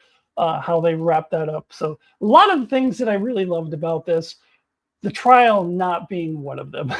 So share your guys' thoughts on this episode. Yeah, I cannot agree with you more on the whole trial aspect. That was the one thing when it came up, like, we're having a trial. I'm like, all right, Q. I mean, just get here's the rabble rousers all showing up around. That is the worst. This was actually my number 2, because of a lot of it, because of the other side of the story, the Tig Notaro bit. This felt like a finale where we are doing the final test, as she says, where we are taking the different skills that we have learned over the year, and we now have to apply them, and you have to do stuff. And the fact that we have Darrin make a mistake and they have to adjust, and now he has to learn to do something else, that not everybody was doing their job perfectly, but they were starting to come together. That to me was what a finale should feel like. This is really what's bringing everything together. The trial, yeah, not quite as interesting at all. When we do have the idea with the strontium, this was one of those where I was like, would have been really cool if we got to see that at some point earlier in the season. If you were able to use some of these things. And to me, this was what worked the least about Starfleet Academy is the academy part of it. The classes, what they're learning, why they're learning the stuff they are. I mean, I guess they make a comment that etiquette isn't until second year. Oh, I guess we have to change that in case, our first year cadets save the universe again, because we know that's going to be happening more. It would have been really cool to have that have been a callback to a previous episode, even if it was a small little bit. And maybe they did, and it was in an episode that I didn't finish watching, or I'd fast forward through, in which case, my bad. But that to me would have been something that I think would have worked really well. It's something that would have allowed us as the audience to go, wait a minute, I remember that answer. We could have been part of that journey, have gone along with this. And I think that's something where they really stumbled with it. And you're right. There were so many other episodes where Paul Giamatti's mustache twirling, he did performances that were significantly better. This was just the big bad guy. And so, yeah, that was kind of a big negative to me. But yeah, ultimately, I thought that they really had some moments. We had some character stuff. We had even I got to say, the little cheesy bits where they were, the girls reconnect because they're speaking the same language, and then ends up being the way that they're able to determine, oh, the dad's speaking oddly for some plot contrivance reason that we need him in order to draw this situation out. But I emotionally did connect and liked seeing the two of them remembering the stuff that they did enjoy and appreciate together. And so we could kind of move forward, because you're right, we didn't get a lot of time with the Sam stuff. We'll talk about more of that when we get to that episode. But yeah, a lot of 50-50 stuff, but I thought that the stuff that did work, I think really, to me, showed what this show should be doing. And hopefully a big hint on what we're going to see in the next season. Though, why do they always have to have like all of Starfleet show up at the very end? You could just have a couple of ships. That's a modern Trek thing. They do that. Okay. Every finale. At least they weren't copy and paste ships like they were in Picard. Real quick before you go, Mark, there's something I forgot to mention. When you're doing the trial too, I didn't even really notice this until I watched Trek Culture. They pointed it out, and I was like, why did you point that out to me? Now I hate this more. But it's like VNN is the network, like Ferrari Knoll, whatever they're called, whatever that's called. Their news network. It's so terrible. And you know how I feel about it. If you've seen me rant about it before, I hate the whole FNN thing. Like, they're not going to have fucking CNN in the 24th century, let alone the 32nd century. So it's that shit bothers me so much. And in Trek Culture, they were pointing out what the little ticker said, and I was like, why are you reading that to me? This is making me hate it more because it's so bad. But anyways, I forgot to mention that. So go ahead, Mark. So this was also my number 5, but that means we skipped over my number 6. So when we get to that, I would think it should be lower. But anyway, yeah. So, um, yeah, I agree with pretty much what you guys were saying. Definitely agree with you, Alyssa, about the trial. That was definitely my least favorite aspect of the episode. When they were started doing the trial, I'm like, oh, so this is going to be a trial episode. Oh, great. I will say, and I don't think I'm just like making shit up, but I did pick up on a little analogy with Naspraka, with him being a false populist who is presenting himself as the man of the common people and there to help the common folk, but really he's just a selfish con man. Wonder who that reminds me of. But anyway, and I think that was intentional. So I when I picked up on that, I was like, I like that. Like that was a good sort of poignant commentary. But other than that, I still think he's a mustache twirly villain. I still think that he's just over the top, and the way they had those people above that he was talking to from different worlds. That I don't know, something about that felt very I don't know, Hollywoodish to me. And then how at the end, because they're thought they were gonna find Ake guilty, but at the end Caleb comes in and he makes a speech about Starfleet, and they should have been going dun dun dun dun dun dun dun, dun in the background while he was making his big speech. And he makes his big speech, and everyone's like, "Yeah, you're right," and backs away. So that aspect of it, I was like, "Oh, that's a bit cheesy, over the top." But I actually liked what they did with Caleb's mother, Tatiana Maslany. I actually read a different article saying that she's going to be a main cast member for season 2, but I don't know. That article could be full of shit too. I had no idea. But I like what they did with her character. I liked how she was the way they played it, because in the previous episode I said they could either go two-way to one extreme and the other. They could be, oh, you're fine, I forgive you, or they could be too far to the other extreme where she shoots her and tries to leave the ship or something. That would have made more sense, but it also I wouldn't like that story wise.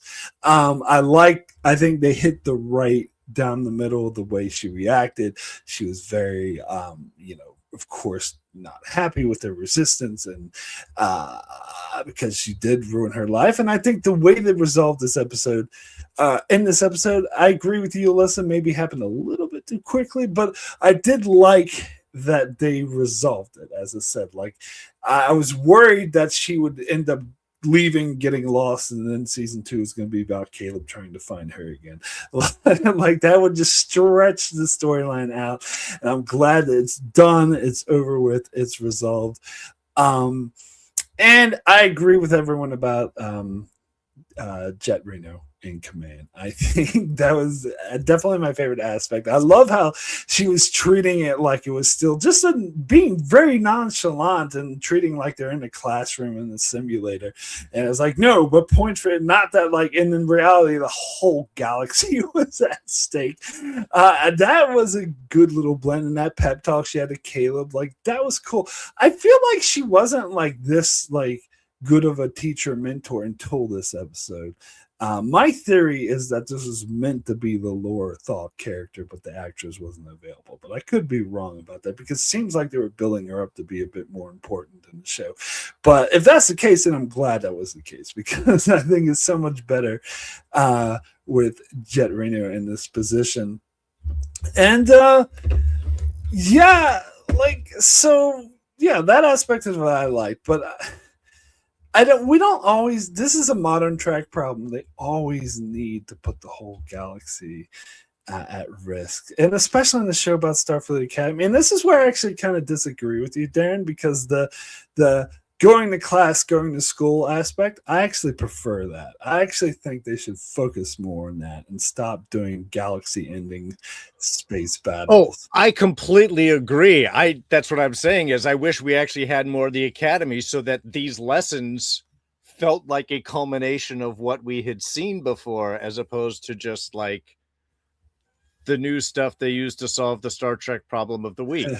Yeah. Oh my God, we have a death particle. But luckily, if we find the right frequency, we can fix it all. It's just, yeah. Well, and just to call out the Omega particle was a call out. Shout out to an episode of Voyager.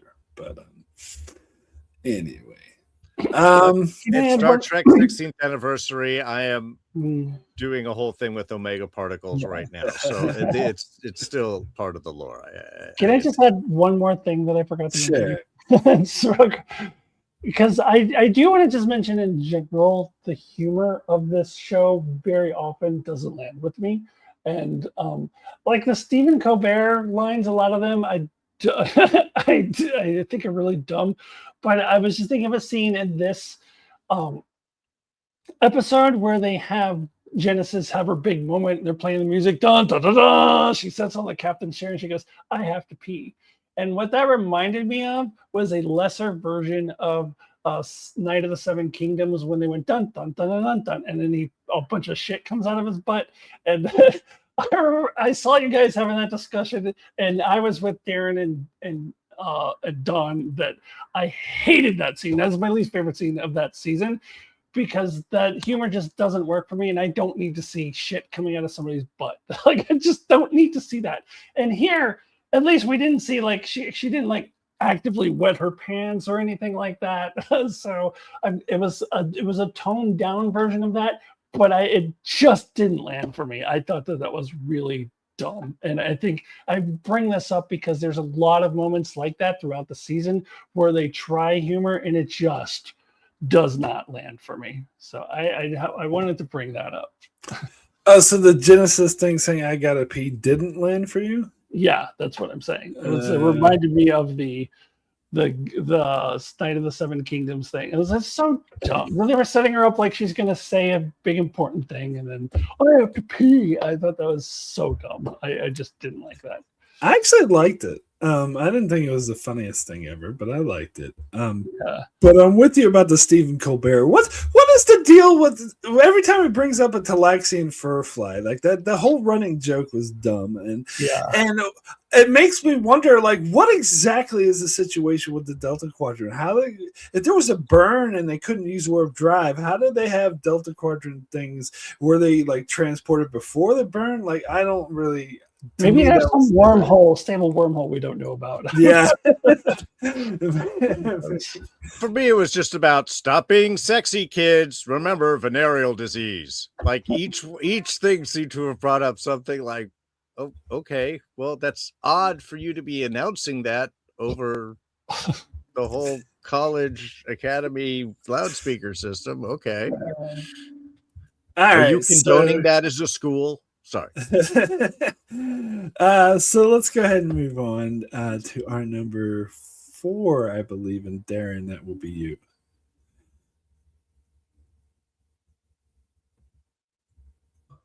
All right, so my number 4 now would have been my number 5, which is episode 4, Vox in Excelsior.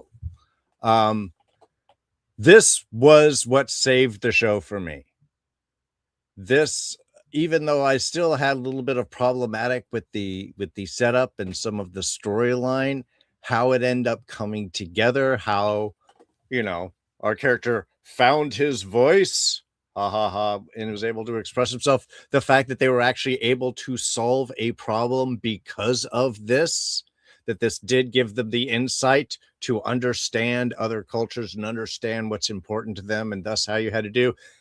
It was a solution that I figured out much faster than the characters on screen. But, I watched a lot of Star Trek. But this was the most where I was like, oh my God, this actually felt like a Star Trek episode. there was a cultural thing, and there was an understanding, and there was a problem, and they had to find the solution through this understanding in a way that saved face for everyone, but also everyone knew exactly what was happening. It was very brilliant. And considering that I stopped the previous episode 10 minutes in, and after this, I was like, okay, I see where this show could be going. To me, this is when it really started kicking into its next gear, where it was able to really hit a lot more than it was missing. And so, to me, I love this. I love that it ended up being a family thing, that we kept the family drama there. It wasn't easily solved. We did, of course, find out everything was okay at the end, but it was personal, it was societal, it was about understanding a different culture, and that's how you find a solution, which is what Star Trek is all about. So yeah, I love this episode. So I'm gonna do my best. I'm gonna try to do my best Don Willie impression. Darrin, you son of a bitch, Darrin. You were sitting there for like episode 7 and being like, "Oh, I hope I'm not ruining your countdown or whatever." When I agreed with you, you just named my number 1, and this is the only truly great episode in the show. So whatever ends up our collective number 1, I will think is a pretty mediocre episode. This was actually my number 2 is pretty good, not mediocre. I am a bastard, so I mean that is true. Yeah, sorry. All right. So, but am I gonna go next? And yeah. Do you want to go next? Yeah. Okay. It's the order. Yeah. Yeah. But I had to say that. I had to get that out. You just torpedoed my number 1. Okay. You go, and then I'll go. Yeah, I knew that. This was my number 2. So yes, it was close second to my number 1. I agree. This is what the show like made me realize, no, this could be a good show, especially after the previous week where I thought I'm not gonna like this show, and then this episode came. It's like, okay, so maybe I will like this show because this was an amazing character story. It took a character who was kind of just in the background, who we didn't really know, and I like this format of like focusing on like having like the Lost format or whatever you want to call it, where each episode focuses on a different character. And I think this was a great character study for this character, showing his background, his family, where he came from, and how like everyone was expecting him to take the position of, yes, of course the Federation should help the Klingons, but and actually taking the other position and having to find his voice through not being able to debate and like making a huge point. This I thought was a lot more well earned, his kind of speech at the end. The one little quibble I have with this episode is this with the solution of having the Klingons attack and take the world from the Federation. I think any Klingon with a brain could tell that this whole thing was staged and that Starfleet was letting them have it.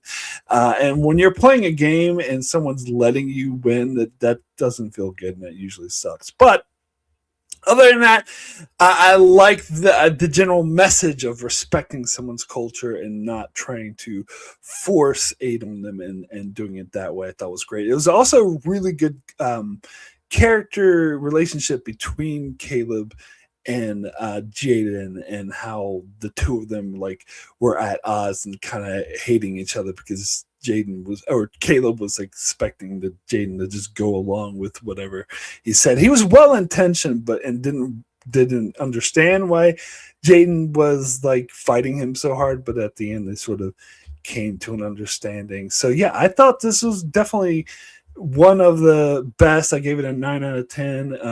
It showed me that this show could be really, really good. And yeah, I think it should be higher than number 4. But anyway, yeah, this was my number 1. As far as the Klingons, I think maybe the Klingon people may have been fooled by this, but I think it was pretty clear that whatever his name was, the Chancellor, the guy who had the relationship with Ate, he obviously knew what was happening. And I think any Klingon who was like knew behind the scenes and knew what was happening knew. And they were like, yeah, they went along with it and they appreciate it because it looks good for the people, their Klingon people. Because I think just the average Klingon doesn't know what's going on behind the scenes. They would just be like, "Oh my God, yeah, we beat the Federation." Like the people who weren't actually there. Like there's other Klingon people, right? Or there's all the Klingons. I don't know, but but I don't know. Like I feel like I think it was pretty clear that they did know, but they were like, yeah, this is what we needed to do. Thank you for doing this for us. Like we needed to have this. It's for their own pride to not just be handed things. Just so I didn't have a problem with that. I agree. This was a great character episode. I think Star Trek doesn't always nail flashback episodes. I think this was one that really worked well. At first, I wasn't sure where they were going with it, but I think by the end of it, I think it really works well for me. And I think that I had heard coming into this season that this was a little bit of a different Klingon, that he was trying to be a doctor. He was more of a scientist, but I hadn't really seen it yet on the show. So they finally deliver that. And I thought they did it so well. And I just find it so interesting to have a different kind of Klingon. And they didn't explore his sexuality in this episode. And they don't have to, because I don't feel like any person should be defined by their sexuality. That is something that comes later. I like that they defined this character as someone who has different interests than the rest of their people. And it's especially like important, in this time where you see the Klingons are dwindling people. And that too, I thought was really interesting. We finally see where the Klingons are in this post-burn world, and we see that they're close to going extinct. I found that really interesting. But when they're in that state, it is really important, extra important for everyone to stay true to their values and be true Klingons. So to see that this guy, the Jaden's brother, was so supportive of him. And I do kind of see it as a little bit of a trans analogy, because he is being his true authentic self and his brother is being the one who is supporting him being his true authentic self. So I did really appreciate that a lot.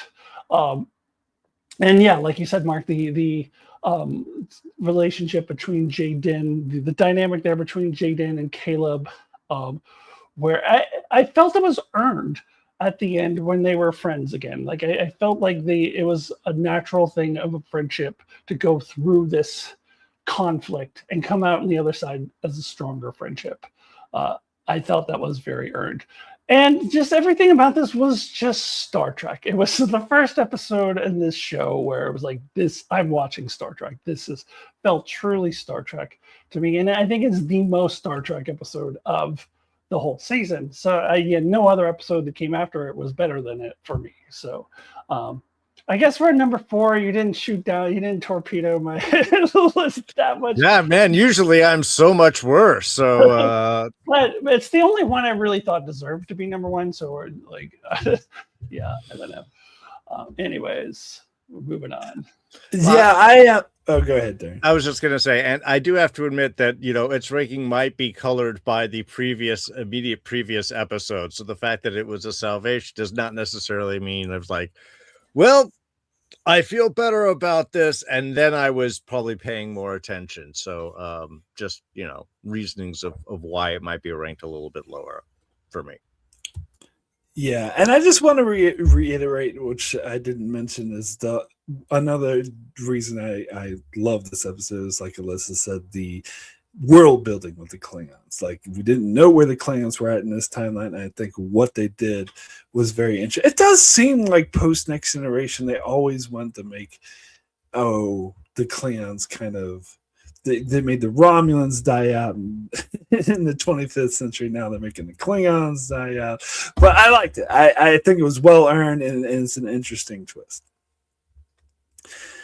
All right, so let's get to our collective number 3, which for me is my number 6. So I have to backtrack to that number 6 you guys skipped over, and that is Let's Away episode 6.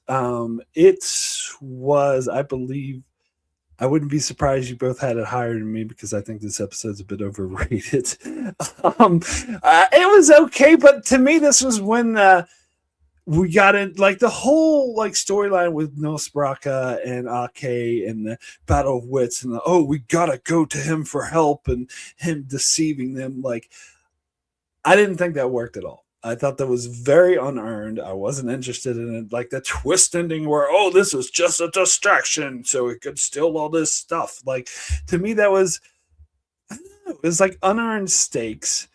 And this is the episode I kind of got to where I was like, the show needs to decide what it's going to be. Is it going to be over-the-top sci-fi action where CGI diarrhea, or is it going to be a, show about cadets going to class and learning? And it also made me wonder, how many times are they going to go off on a training mission and then be intercepted by bad guys? Like, is this going to happen all the time?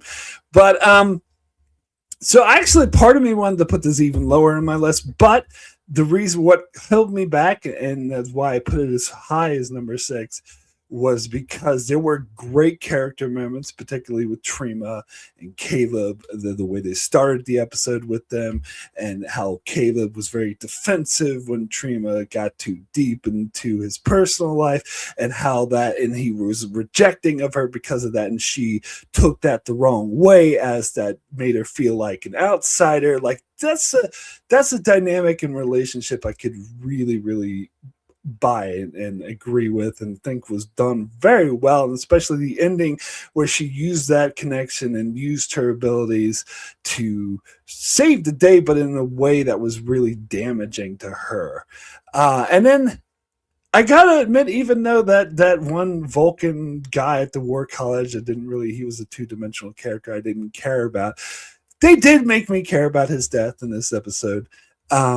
So that was another positive. Like, I felt the impact of it. But when they went on that other ship, the training ship, with that lieutenant guy who was training them, like, dead. He is so dead.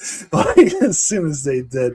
But anyway, yeah. So that's my thoughts. Anyway.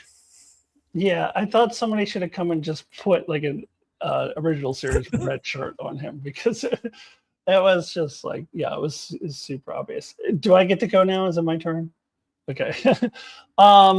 So this was my number 4, but as I said, like number 7 and number 4, between 7 and 4 were all super tight, and I was very back and forth between the finale and this, as far as which is number 5 and this is number 4. So again, I think this is a very mediocre season. So number 4 is not that great of an episode to me, and I do agree this is an overrated episode, because a lot of people were having it as the best episode of the season. Like, every YouTube channel that I watch, was not everyone, but a lot of them were talking about this as the best episode of the season.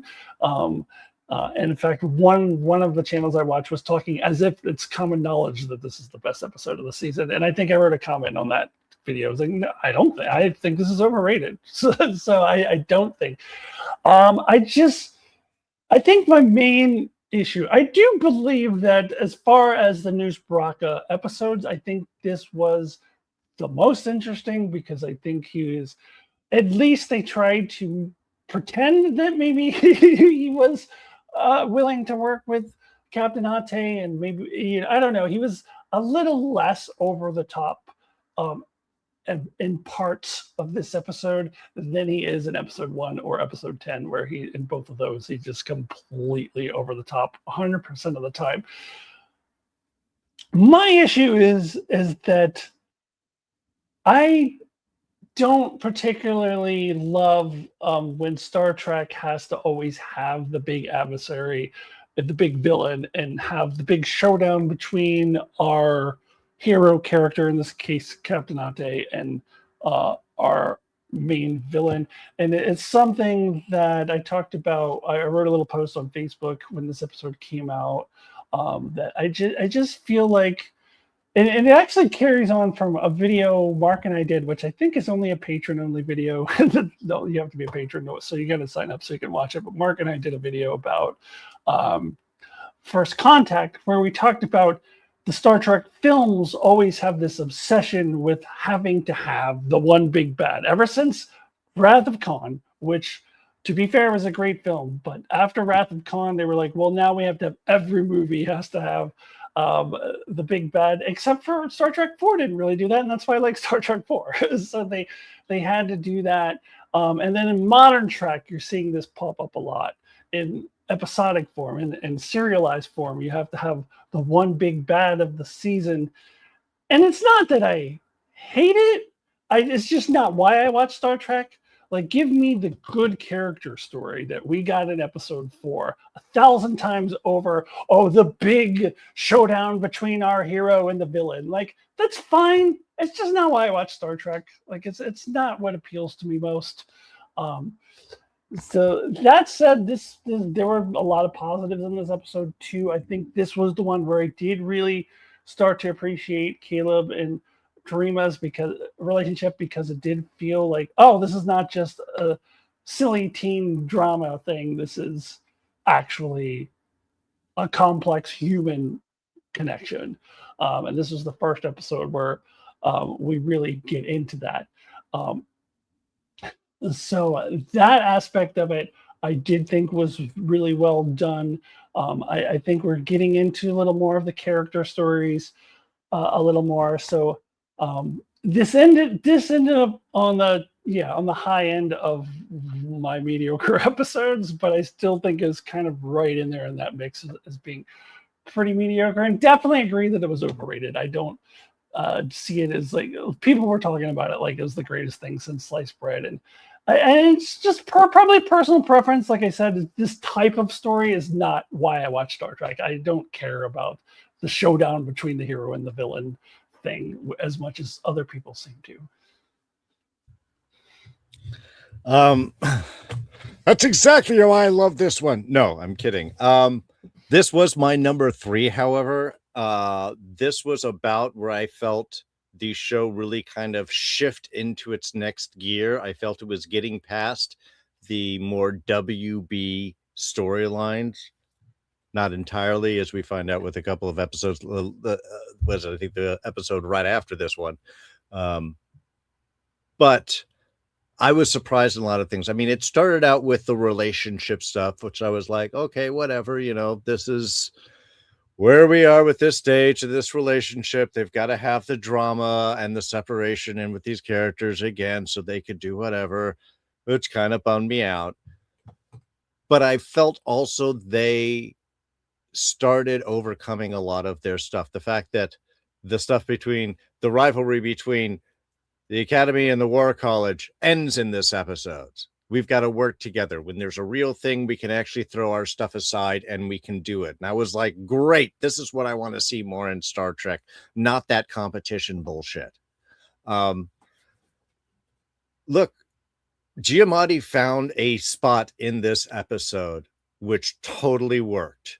It wasn't too over the top. It was gritty enough, or it balanced itself between watching the scenes between him and Holly Hunter really also kind of like sunk me in, like, again, because I'm with you, Alyssa. I don't really care so much for big bads. If you're going to do it, it's got to be interesting. I'm more interested in the real kind of Rathacon idea. Seed something, then wait a while and pay it off later on, or revisit it if it seems to work. He wasn't super impressive in the opening episodes, so I wasn't expecting a whole lot. And I think there just found to be a moment of anger and hatred and not caring, and just he balanced it in this. And I just felt like this was the show shifting into a new gear. I don't think it's the best episode of the season, personally, for me either. And in many ways, you're right. I would see why episode 4 would rank higher than this in a straight Star Trek episode. To me, this is when it's kind of shifting in gears, making big changes, and I think finding a good foothold forward. And the fact that they do kill off the rival and split Caleb and Tremere. Sorry, I keep forgetting her name. Trima, thank you. I think I've said like 4 different versions of her name. And they do kind of split them, and she has a price to pay, and they have a trauma after this. I think this is probably why I enjoyed the Life Amongst the Stars or Life Beyond the Stars more, a little bit more, in dealing with that trauma that we have, cause and effect. There's a cost to things. And I think that's why I really enjoyed this episode. It just felt like it really stepped up to do something a little bit more and impressed me more than I was expecting it to. The fact that, it was all a ruse in order to steal this thing because of this one, that is kind of cheesy. That is kind of cheesy. And we're like, yeah, whatever. Oh, is that where the super weapon is? That's probably what they stole. That was a little much. I liked everything else kind of except that. But yeah. All right. So, Alyssa, I know you said that the episodes left are mediocre, but you're the one that gets to decide what's number 2 and number 1. So first we'll start with number 2, talk about that, and then get to the number 1. So what is our number 2 to be? So that's probably a little unfair. These are not mediocre. These are a little better. So what we're left with is my number 3 and my number 2 on my personal list. So these are still pretty good. It was unfair to say that they're mediocre. I think they're a little bit above like the mediocre pack of episodes, I think. But what ended up being my number 2, which will be our collective number 1, I do have some issues that we'll get into, but they're still pretty good episodes. So our collective number 2, which was my number 3 personally, is episode 9, 300th Night. And yeah, I thought that this was a really good setup for the finale, and that I was glad that they finally had Caleb meet his mother, because like I said before, I was a little concerned we were going to drag this out into season 2. And I shouldn't have been. Modern Track has been pretty good about wrapping up, especially Strange New Worlds. Strange New Worlds season 1, like they set something up, they finish it. So typically they are able to do that. So I shouldn't have worried, but I was glad to see that. I did find it a little humorous that they had to go to the seedy planet. It's something that Modern Track does a lot. Like Picard did it, and I think they did it in Discovery, where they wear hoods over their heads and they're in this seedy, like, the Star Wars-esque planet, and that reminds me of. So it didn't bother me. I just find it funny that they always like to do this. They always have to have hoods on their heads, but it worked because it worked for the story. It seemed like the appropriate place to find Caleb's mother, who was, into some shady stuff and who had escaped from prison and all of that stuff. And I knew we were setting up for this internal conflict for Caleb. Like, he's been looking for his mother this whole time, but he's, unbeknownst to him, really developed a strong bond with his fellow cadets. And I like the scene where he tells them to go fuck off, and Sam, this is where I get confused. Like, Sam is a different character now. Like, she's really gruff in episode 10, but here she seems like the same Sam, where she's like, oh, you're full of shit or something, gives him a big hug. That seemed like the same. So I'm still very confused on what they've done with Sam's character. But that aside, I do really like, I thought that scene worked really well, and they all knew that he was full of shit. Like I don't think any of them were buying it. But I think it's that scene, and you may have said something similar in your review, Mark, too. You can let when it's your turn, you can say, but I think that was the scene where it was like, oh, these characters really have bonded. Like, these characters really do work well together. Like, even Darrin to a small. I mean, I'm getting that. Maybe Darrin will get there in season 2. I don't know, but these characters really do work together. There really is good chemistry between these characters, and I care about it. I care about their friendships. So I think that was the scene where I was like, oh, I really do care about these characters. So that worked really well for me. So yeah, I do, and I do think this was a little bit better than the finale, to be honest with you.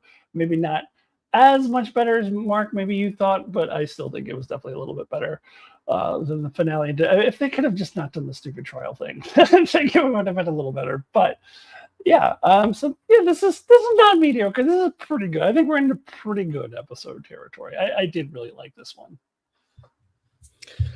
Yeah, me too. This was my number one. For many of the reasons that you talk about right here, I felt that everybody really came together in this. I thought the action was stuff. I liked Sam popping up in the midst of this because she is this new character and not this. And even though I wish that I knew more about who the new Sam really was, I thought this was a quick, obnoxious way to do it, to really just throw in like, yeah, your other Sam would probably just leave because he asked her to, but that's not me because this is what's going on. And the fact that's even taunting of and you're trying to leave in a warp bubble and I will stay here and laugh until the moment 2 milliseconds before your life is sheared apart and I'll blink back over to here. I mean, very much a establishment of a new character. How everybody running into the ship was running into, and kind of that annoying, this is how we get the adventure going. And yet, because we feel this connection with this characters, it does entirely work. I thought it moved very well. And the secret weapon of this episode, of course, was Tatiana Maslany, who killed it in every scene that she was in. The story of the eyes, I knew she was going to end up in like ready to knife her kid, and that whole scene and back and forth, the way that she was just holding on. I mean, I know how mothers are with kids, and this was so much and so real. And I really felt that this was somebody who had been on the run. When she's suspicious of the friends and her question is, let me see your fingernails. To me, that's just a brilliant idea of like, this is who you can tell who's taken care of and who isn't. In a world where people really work with your hands and your fingernails are never going to be clean.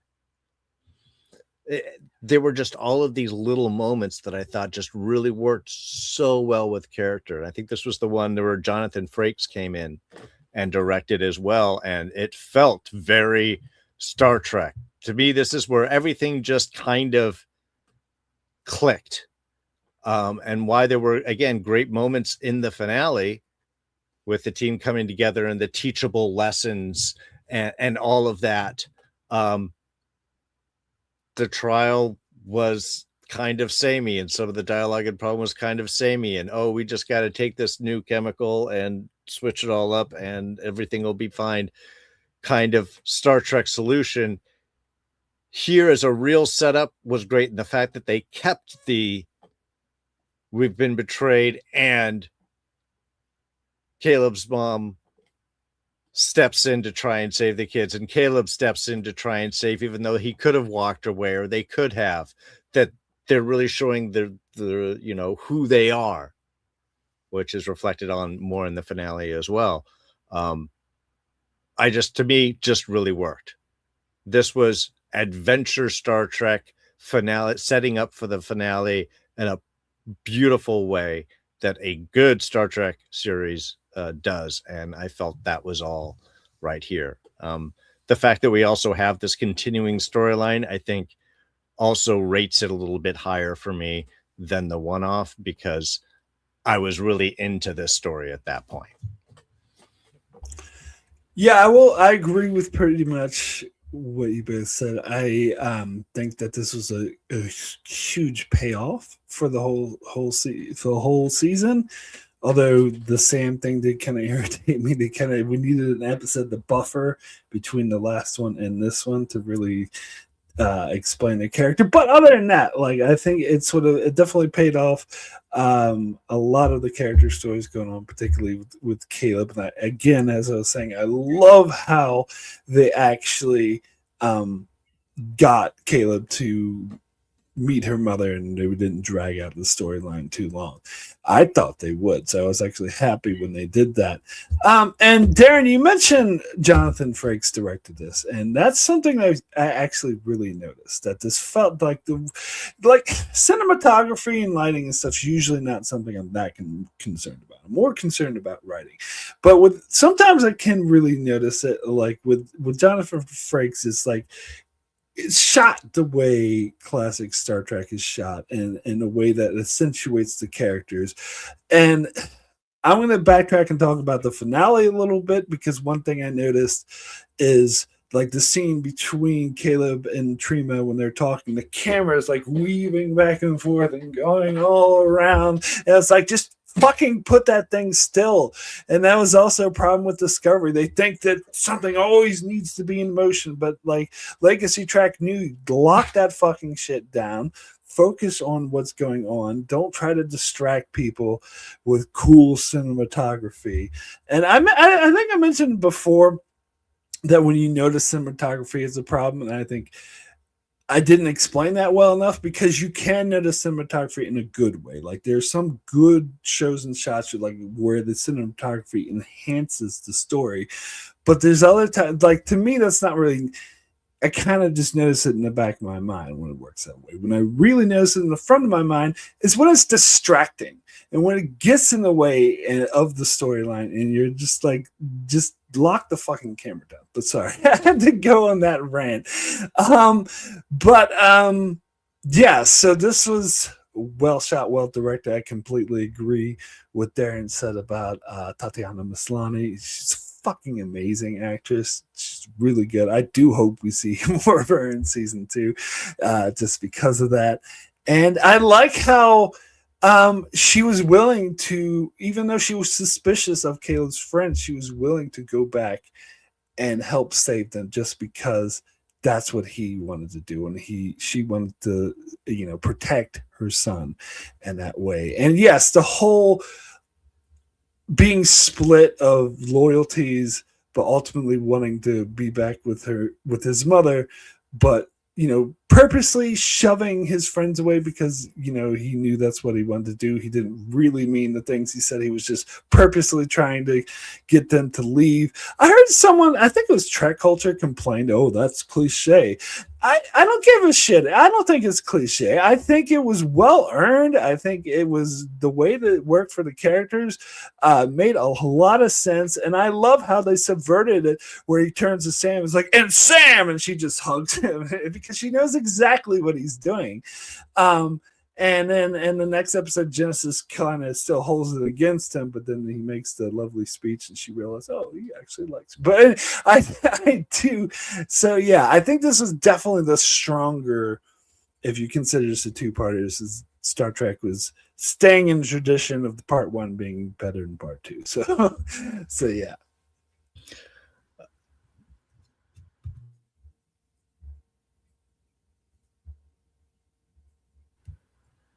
Sorry, I had a thought and then it immediately left my mind. So I was comment on that. Yeah. No, probably not important. Are we ready for number 1 then? Yes. Yeah. Ready for number 1. Do I get to introduce number 1 as well? Yes, you do. Okay. Yeah. So no, it was unfair of me to say it was mediocre. I think this is still a pretty good episode. It was my number 2. I'll get into why it would have slipped a little bit for me, and it really has to do with what happens in later episodes. But first, I want to start with why I had it ranked as high as number 2, and why I'm really not that upset that this ends up at number 1. And this, of course, is episode 5, series Acclamation Mill. Which is an episode I do see. It's a very divisive episode. I do see it getting a lot of hate, which I strongly disagree with. I think that I've heard a lot of complaints that this is just simply nostalgia baiting, and all there's you know, the whole thing is just, oh, look at this. This is Deep Space Nine, and that's all it is. And I would ask those people to rewatch that episode with an open mind, because I don't know how you watch that episode and come to that conclusion, because it was the exact opposite of that. This is nostalgia done correctly, because yes, we're talking about a beloved series. Yes, we're talking about beloved characters, but at the same time, we are focusing on our own characters and had an amazing character story for Sam. And that is what makes this episode great for me.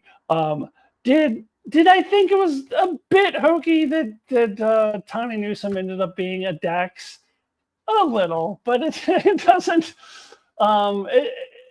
Ultimately does not bother me now. And we're going to see. I mean, Dax teaches at Starfleet Academy. I hope we see her again. I mean, it did seem a little bit contrived that she happens to run into her and does the whole Cisco thing, but it's fine. It's fine. I really appreciated that this is the first time we're getting Sam's backstory, like where she came from. We're like, oh, she's a photonic being, but where does she come from? And then it makes sense that she thinks of herself as, or she is an emissary. So it makes sense that she would be drawn to the story of Captain Cisco.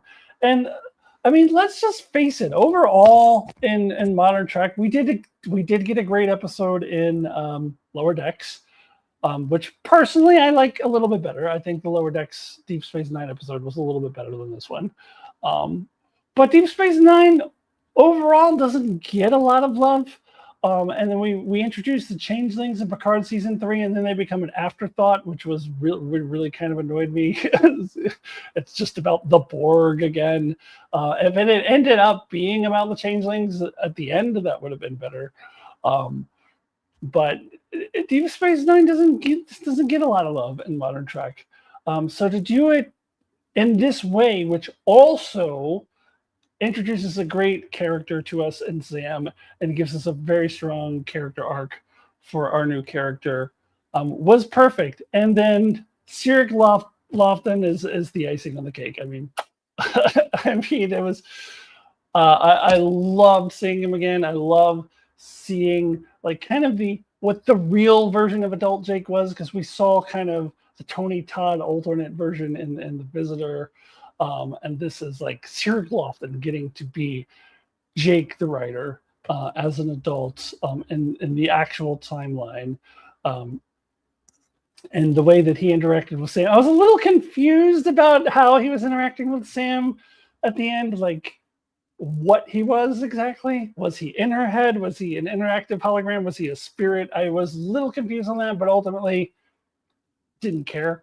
Didn't care what it was, because it was such a great scene. So I'm just not gonna get bogged down on what exactly was happening there, because to me it almost doesn't matter. It's besides the point. So I think what brings this episode down a little bit for me, and why episode 4 was clearly better for me, is because of what they do later with Sam, where they suddenly change her character, and now they're telling us in episode 10, oh, this is a different person now. And I'm like, is she though? Like, I don't feel like I saw enough. So I need this to be straightened out a little bit more in season 2, as far as who Sam is now, because part of me thinks, well, did all that character development we watch here, is that now just gone now? Is that completely undermined? I know they say she has all the memories of the old Sam, but did she carry forward some of what she learned in the character development? I want to say yes, but it just confuses me that they just suddenly changed her character. I'm like, okay, but this is before that, so how much of that carries forward? And hopefully that becomes a little bit more clear in season 2. So that's kind of really the only knock I have against this episode, is what happened after this episode more than what happens in this episode. So yeah, I'm feeling pretty satisfied with this as our number 1. This was my number 2, but I definitely can live with this as our number 1. Yeah, I think this was my number 4 If I pull this up right, yeah, this was my number 4. This was again another surprising bit of joy. Again, 4 happened, and I was like, "Hey, we're getting back into Star Trek land." And this was shot in a very different way. It's much more freeform. It felt actually very much to me like Ms. Marvel. The Ms. Marvel series on TV is just how it had its own particular story and angles, and the fact that it was very much her telling the story in this, her camera angles, the way that she looks at things. And I enjoyed that because I think it worked for the character. It's nice if you can just, get drunk or not by tweaking a few little digital numbers and things like that. That's always fun. That kind of make things easy. And I agree that we get a lot of great character evolution in this with her that I personally don't think gets lost. I think it's just something they have to readjust to. Maybe they were still trying to figure out how they were going to work with this character, and then they were able to give a whole backstory to change stuff and mix things up. I have no idea what the creators were doing behind all of this. But the episode itself, it's the DS9. We're going to find out what happens with with Cisco. Having a bit of trepidation walking into an episode with that promise is a lot, because how are you actually going to deal with this? We know that Avery Brooks retired years ago from acting, so he's not going to come back. Is it going to be right? Is it going to be overly focused? Is this just going to be one of those, hey, remember that other incarnation of Star Trek? But Alyssa, you are so on the money. It wasn't. It was an episode about Sam and her exploration, and how this was just the vehicle for her to be able to find things. The way they were able to actually tell the story without showing Avery Brooks, giving that kind of almost Muhammad idea of like, we don't even show his face anymore. We don't depict him. It gave a kind of otherworldly sort of feel to it, and an in-universe explanation of why we don't see Avery Brooks, why they don't have to deal with that issue. But the fact they were able to get Cyril Lofton to come in just really made it a great love story and a way for this character to find her own place in the world. Which was all beautiful. And honestly, that last scene, was it real? Was it in her mind? Was it the special interactive thing? Was it coming through, the prophets? I don't know. I don't care. I think they even intentionally leave it up in like, yeah, so what exactly is this? Because I don't think it is important ultimately to the story. It was just showing that she was able to find a way through this to learn more about herself and what it means to be an emissary and a representative, and to maybe have a destiny that is beyond your control, but you can still do things your way. You can still have an individual contribution to it. I thought was great. In the chat, we had somebody that mentioned something about not wanting the B story. Is this the one also where they were doing the dinner and passing the thing around? Okay, that was horrible. And to me, that's why this was number 4. Honestly, they just dragged it down like a freaking anchor. I mean, it wasn't that horrible, but it was annoying. I did hate all of those scenes. So that's the only negative on my end. So I don't know if I forgot to mention that 300th Night was my number 3. This was my number 1. So I'm in tune with this. So this is the thing. I know maybe I'm being a bit too nostalgic about my favorite show. But when they had Cyril Laughlin show up in that powerful scene where he really spoke to Sam and really got her to realize who she really was, like And then they end it with the Deep Space Nine theme. I'm sorry, I was in tears. I was in tears for that. That really hit. And I agree with what Alyssa said, though. It's not just that it was like a Deep Space Nine nostalgia. It wasn't like Picard season 3. They're like, oh, look at all these ships you used to like, or whatever bullshit nostalgia shit they do in season 3 of Picard. This was more meaningful, similar to the Lower Decks episode of DS9. They integrated. It's not like Trials and Tribulations where it's like, oh, remember that other show? Huh. No, it's they integrated it into a great character story to develop a character who I thought was just like background comic relief. Yet she came off. They made her seem real. They made her seem dynamic. You sort of agreed with her plight, and her again studying Cisco, the emissary, to learn who she is as an emissary was like brilliant. I think it was done very well. And I knew as soon as Tawny Newsom's character revealed that she was Dax, I knew a lot of people would have an issue with that. I've been waiting to see Dax. I was happy to finally see Dax. I knew we were going to. It was going to happen. I was surprised it didn't happen in Discovery. But so I was perfectly fine with that. And yeah, so I just loved this. I loved, like Darrin was saying, the stylistic way the episode was from the very start with the scribblings. And I'm like, hey, this is like, I know some people might have had a problem with that, is in the freeze framing on vomiting glitter or whatever.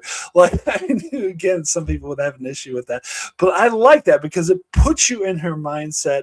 It puts you, it shows the whole like episode from her perspective. And that's what this is, I think, the episode where I was first saying, oh, so the show is just going to have an episode focused on a different character, which I love. I'm like, I'm here for that, because the previous episode was about Jaden, and this episode is going to be about Sam. And you could argue the first episode was about Caleb. So I love that. I think shows that focus on the characters and really develop the characters, I think, quite frankly, in a way Discovery never really did. So already that's got me really on board with the show. And Sarah Laughlin was, his appearance and seeing him that he still had it, and he did a really good performance. Like that was, that was just good. Now, as far as the B plot goes, I wasn't a big fan of it. Not the worst thing in the world. Not bad enough for me to ding this episode too much. It was whatever. Who cares? I don't give a shit about that. The A plot was so good. Don't care. Yeah, I didn't even mention the B plot because it's just an afterthought to me. I just have to say that after I saw this episode, so this was written by Tawny Newsome. This is the episode I was looking forward to because I knew it was written by Tawny Newsome. And I was just like, Tawny Newsome wrote herself into the show as Dax.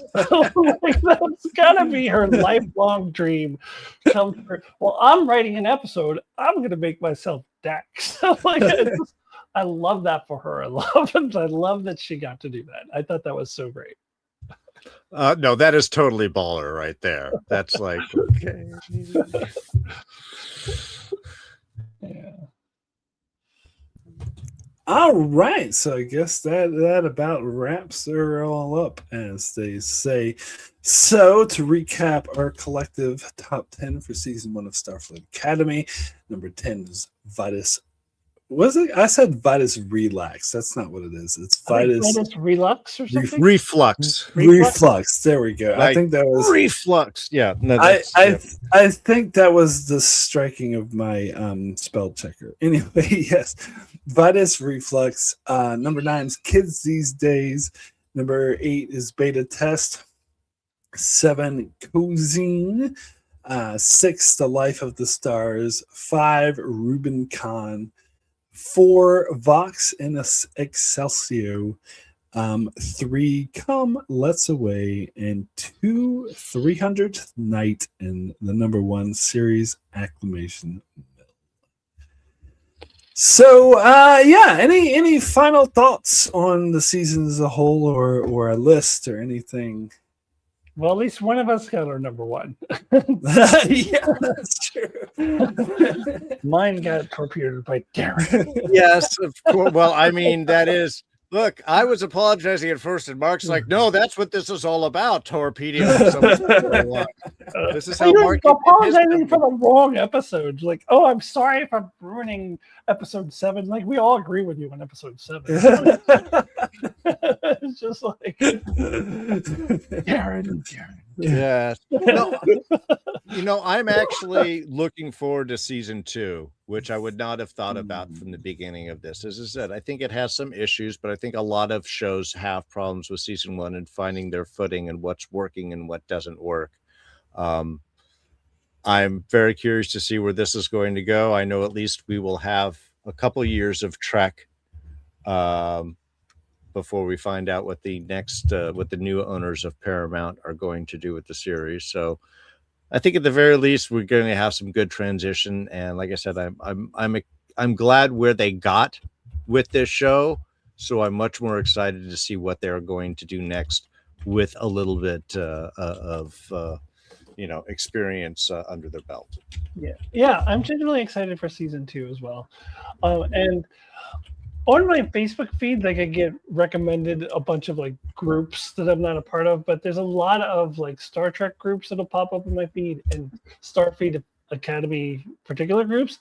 And I'm pleased to say that I see a lot of posts pop up that are very positive. There are a lot of people who like the show a lot more than I did. Like there's people who love the show. And I'm glad to see that because of all the, as you talked about, Mark, the bad faith reviewers. Because I do think this show deserves a fair shake. I do think that all in all is a pretty solid first season, and I think it does have that foundation set to become a really good show.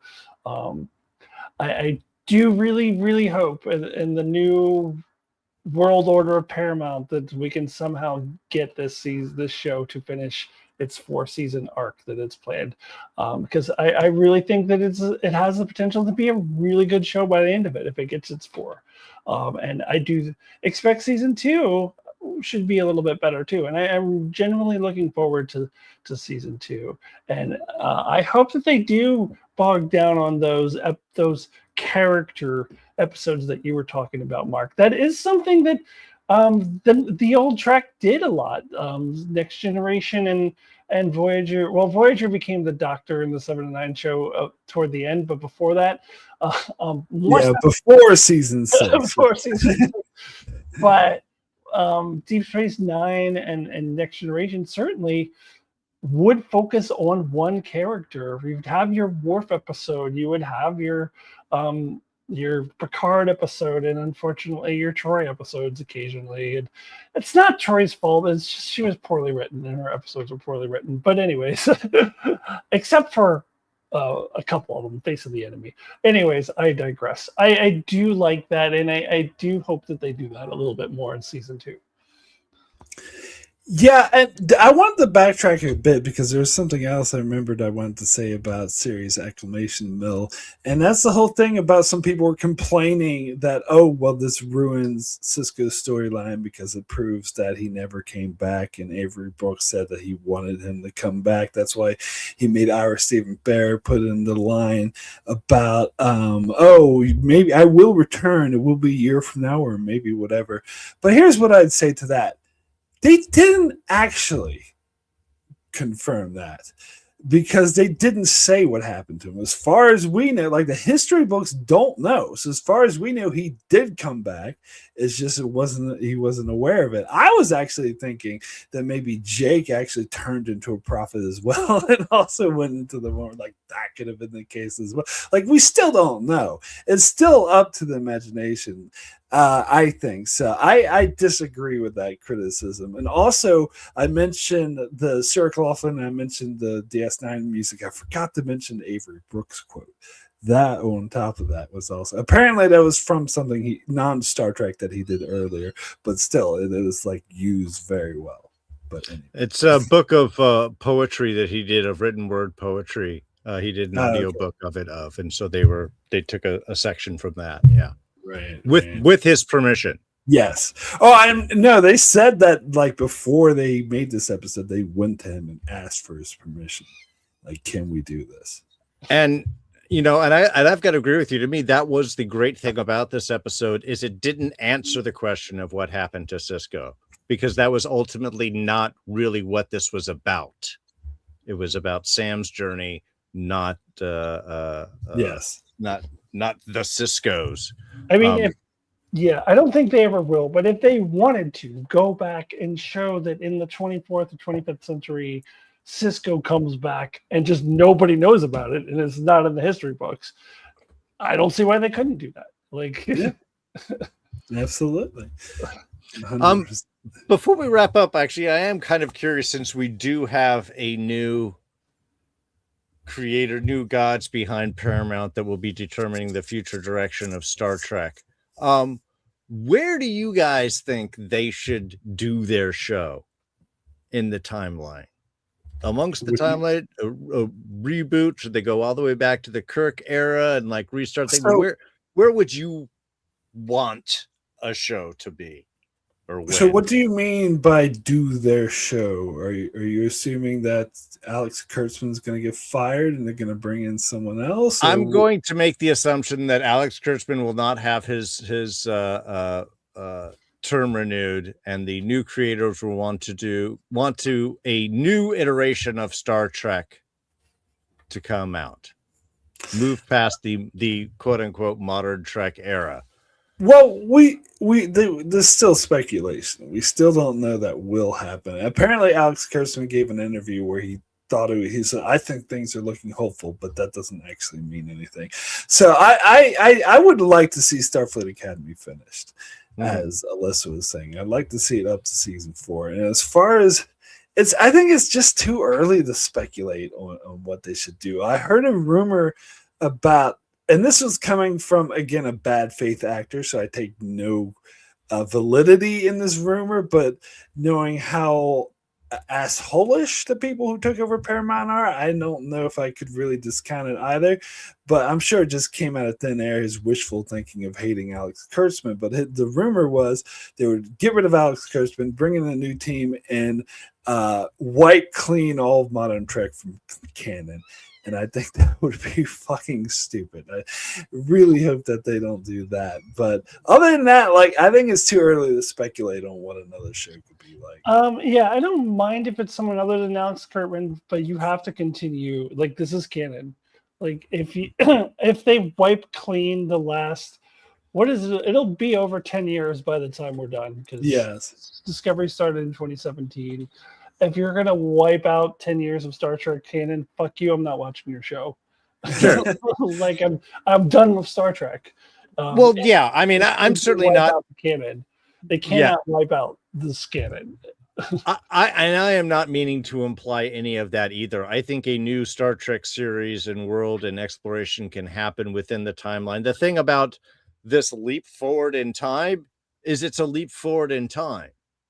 You can continue on in that era, or you can go backwards to, I mean, to me, I would like to do like a post-Picard, just because all of your past actors, if you ever want to bring anyone there, are within a proper range, and it's not an area that's been explored at any point, because it's the area between, whatever Picard is and Discovery. What is that, 800 years of time frame, or 700 years of time frame that you could play with. Though I would also like to see something like way back in the early Enterprise days of that rough and tumble kind of exploration with a lower tech, but I don't know if that would be interesting. I would still love to see Star Trek United.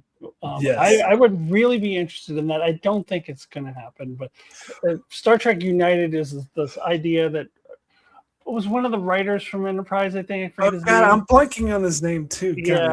The Captain Archer one. Yeah, where he's pitching this idea of Scott Bakula, more of a political thriller kind of thing, and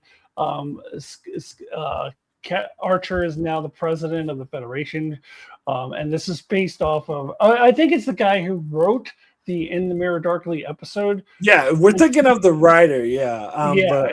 let me bring he up wrote that episode where in the Mirror Darkly episode when they are at the alternate, it's called the Defiant, the USS Defiant, that has come over from the Prime Universe. They look at the view screen and it says that Archer was the president of the Federation in his life. So they're playing off of that. They want to make him, and they were going to focus on like the political.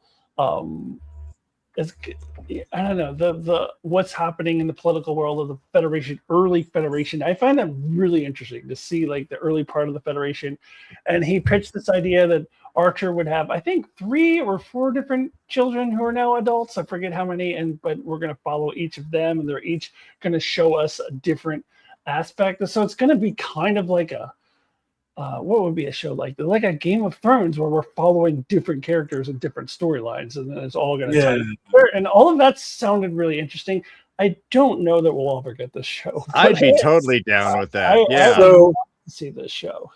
I looked up the writers, Mike Sussman. Mike Sussman, yeah, that's his name. See, and this is the main thing for me because he was one of the rare, really good writers on the Enterprise, and so because it's coming from him, I'm all on board. If it was Bruno Braga, I would be like, no, pass, hard pass.